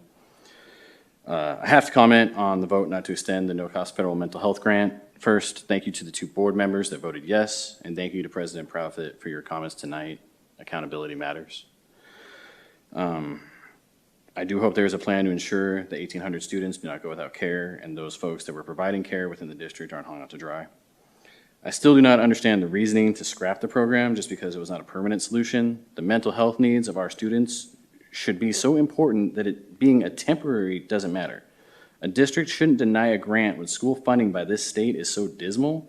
You can look around this room and see all the red heart necklaces, and they represent the children that lost services, so you can see how the community responded to that. In regards to one board member's comments wanting to remove all social workers from the district, that's something I'm not gonna let fly, and here's why. This is my son, Cameron. He graduated from PUSD, Peoria High School, class of 2021, and from the West Mech Academy, from the automotive program as a certified entry-level mechanic in 2021 as well. And he's a handsome fellow too, isn't he? Clearly he takes after his mom. He was also diagnosed with a deficiency in reading when he was in middle school and bipolarism. He has bipolar disorder, and he was diagnosed when he was in high school. Because of his diagnoses, he was placed on an individual education plan, more commonly known as an IEP. And when Cameron was struggling in his classes, guess who helped him? His social worker. When the kids were bullying him in auto class because he read the manual a little slower or because, he was struggling that day, it was his social worker that got him through there. And he's an adult now, and he asked me specifically when I came here tonight, I got his permission to tell his story, and he asked me specifically to let you know that the reason he wasn't a high school dropout and he was a dual credit graduate was because he had social worker help. So when you say you want to remove social workers from this district, I'm going to do everything I can to stop you. Thank you. Thank you. Our next public comment is Janelle Bowles.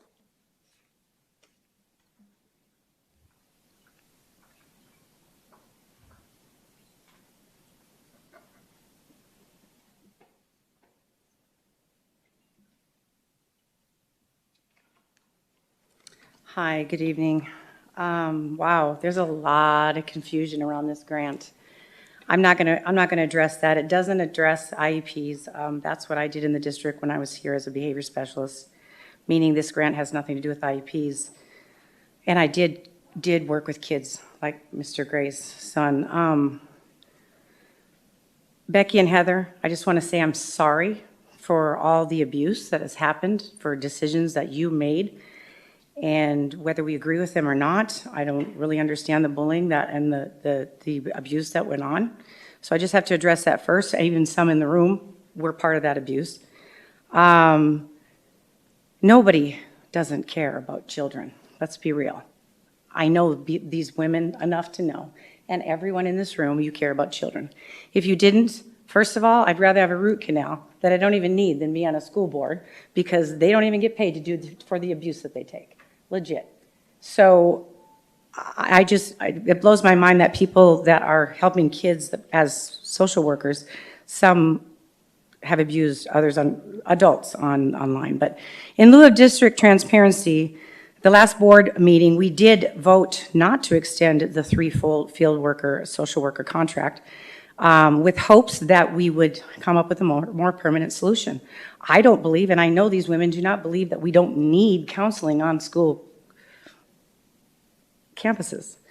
I don't really know where that's even coming from. We're talking about money and federal grants and timing. We've known about this ending of this contract for quite some time.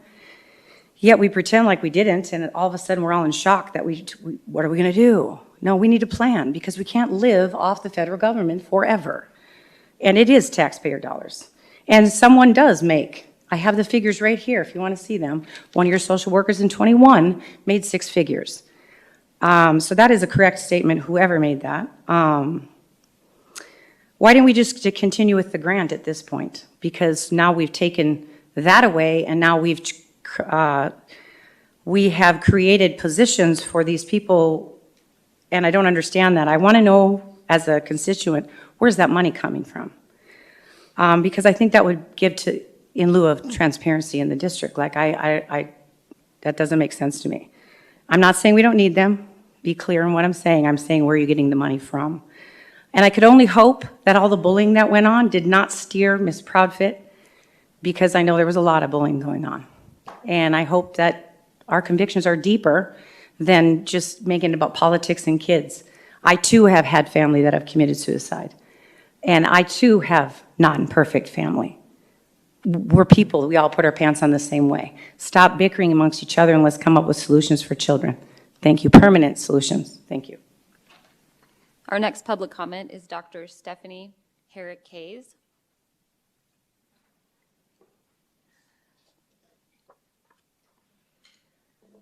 Good evening, Governing Board members, Dr. Summers, and Cabinet. My name is Dr. Stephanie Herrick-Kays. I have a doctorate in education, and I'm a licensed family nurse practitioner as well as a parent of a child in the district. My career in nursing has evolved from oncology to advanced practice in rural and underserved areas, university settings, and most recently returning back to private practice. This is also in addition to my role as clinical director for Special Olympics MedFest for the last 8 years and receiving the 2024 Health Leader of the Year award. The last 2 years, my MedFest partnership has been with the Met Professional Academy, and I have been impressed with the work that our high school students provide. These students have become a valuable asset to my healthcare team that includes licensed nurse practitioners, university students, and community members, all uniting to provide physicals to low-income athletes with special needs. Our latest event on 9/17 cleared 111 athletes, and a follow-up event that we held today provided an additional 9 physicals. I could not have done it without the work of these students and their talented instructors. I am excited for this partnership to continue forward for many years to come. The reason our outreach occurs during the week is we know that these children will not have access to care outside of the school day due to the limitations of their settings. This is similar to the work that our social workers complete. When I found out about the vote 2 weeks ago but to deny grant funding, I was upset and disappointed. As a healthcare professional, I know how important these services are. Mental health services are not easily obtained. Today I called Jewish Family Services to find out when a new patient could be seen, and the soonest appointment was 10:23. This is an eternity for someone needing mental health help. Furthermore, not every child has access to these resources for various reasons, including homelessness or situations of abuse.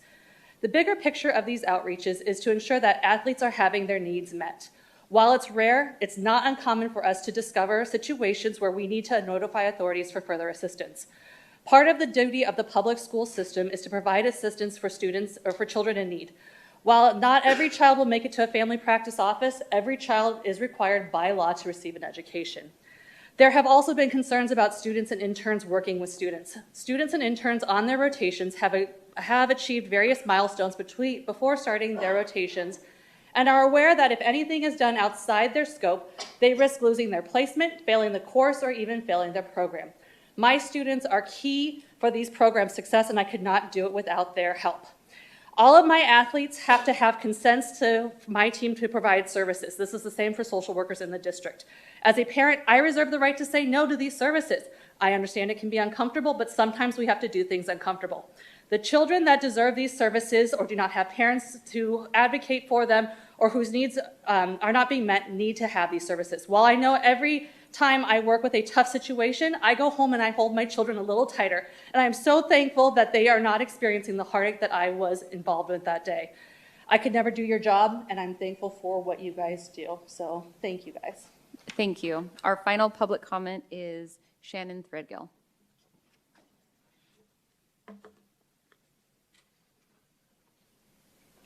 Hello, my name is Shannon Threadgill, and I am one of the social work field instructors that has caused the chaos the past 2 weeks.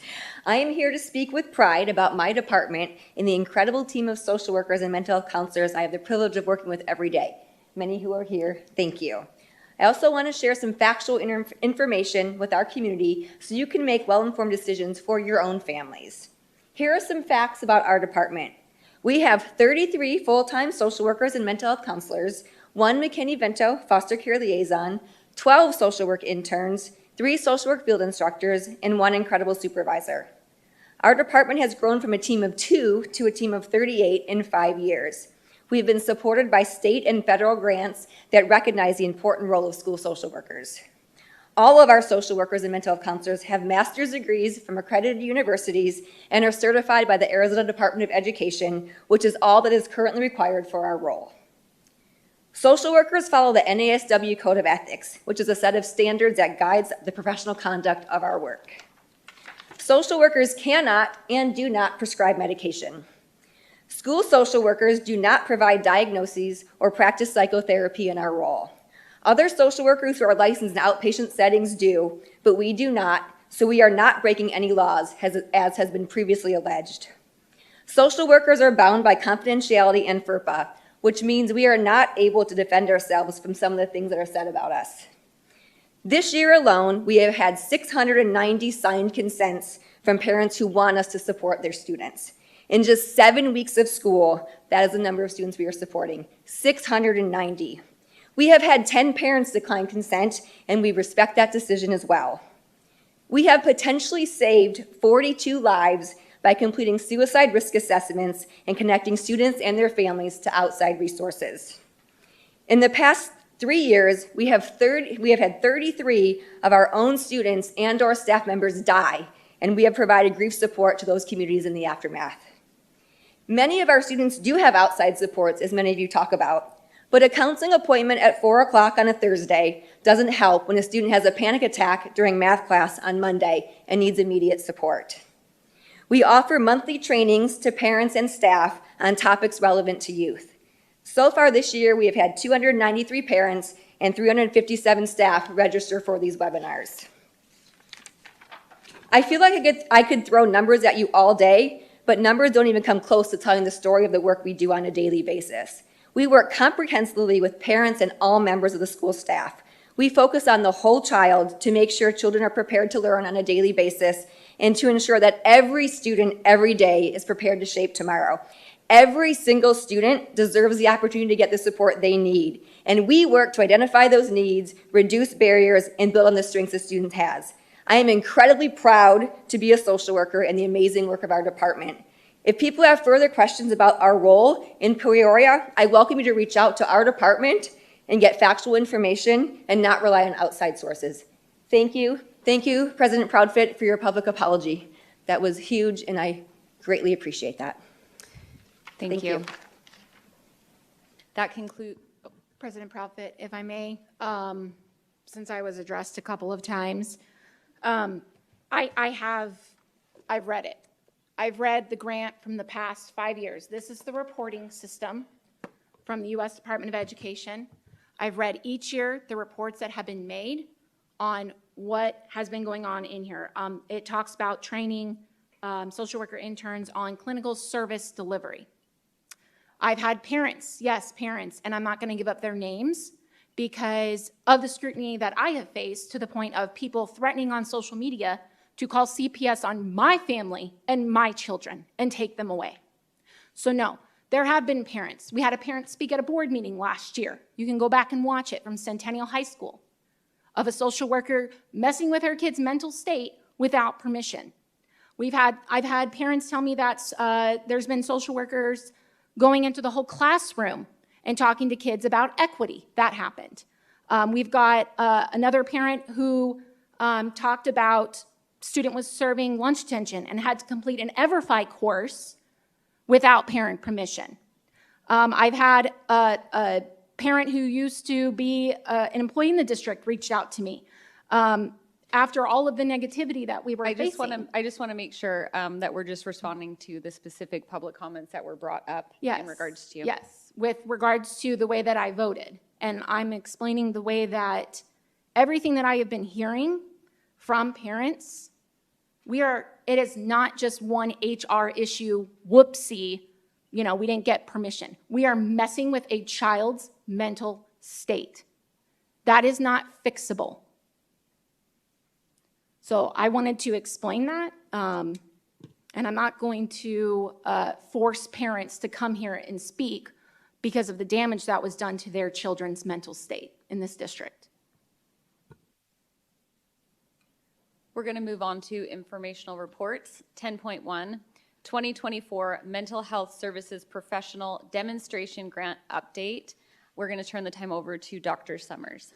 Thank you, President Proudfit. The purpose of this informational item is to provide an update on our district's application for the 2024 U.S. Department of Education Mental Health Service Professionals Demonstration Grant aimed at enhancing and expanding mental health services across our schools. The board previously approved this grant application on May 29th, and we anticipate knowing the status of the application by September 30th. We will notify the board as soon as more information is available. Peoria Unified was awarded the initial Mental Health Service Professionals Demonstration Grant in 2019, making us one of 27 districts nationwide to receive this funding. The 5-year grant, set to expire on September 30th, 2024, has funded 3 social work field instructors who provide essential mental health services, training, and supports that are available to our students and families.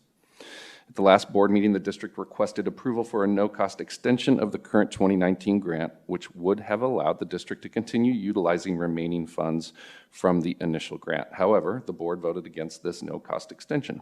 It is important to clarify that this vote pertains only to the 2019 grant and is separate from the new 2024 Mental Health Service Professionals Demonstration Grant that we are currently awaiting notification of the status of an award.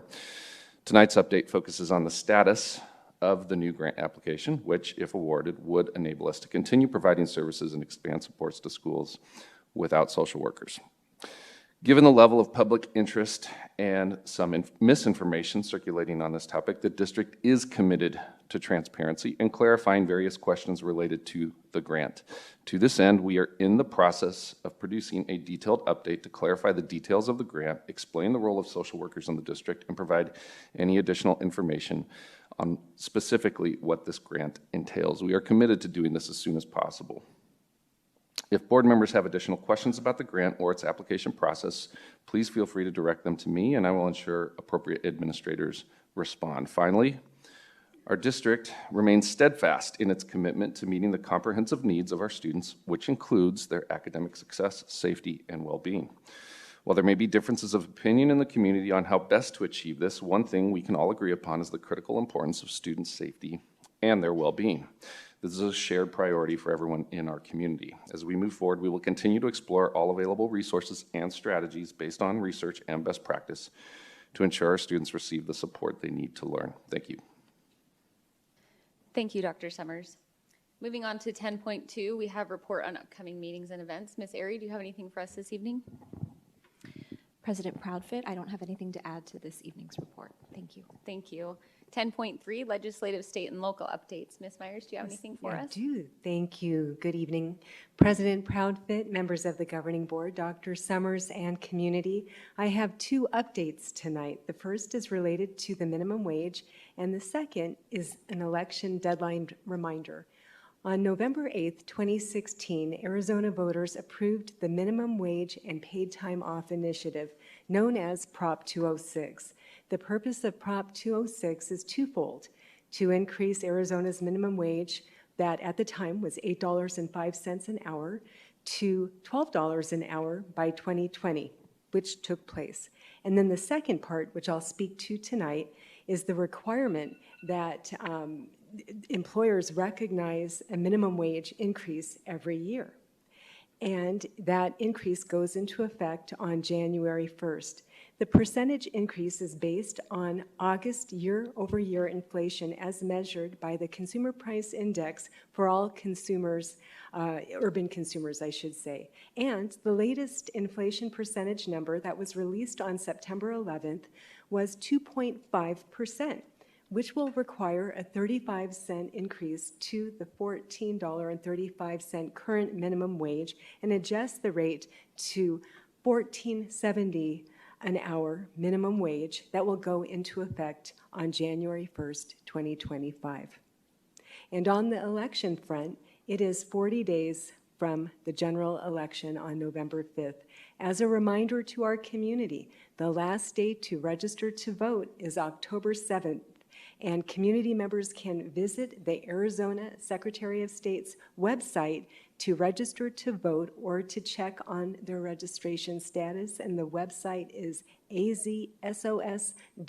And with that, that concludes my report this evening. Thank you. Thank you. 10.4, District Enrollment Report for the month of August. Mr. Molino? President Proudfit, the report is available on the district's website. Wonderful, thank you. 11.1, Board Members' Opportunity to readdress agenda items. Ms. Ewing, anything for you this evening? I don't have anything, thank you. Mr. Sandoval, anything for you? I don't have any items, thank you. I do not have any items. Ms. Brooks, any for you? No, I don't have any. Moving on to 11.2, request for agenda items for future governing board meetings. Mrs. Ewing? I don't have any, thank you. Mr. Sandoval? None this evening, thanks. There are none for me. Ms. Rooks, do you have any? None for me. Wonderful. We'll move on to 12.1, and I move that we adjourn this meeting at 8:12 p.m. I'll second that. We have a motion made by myself and a second made by Mr. Sandoval. Board members, cast your votes.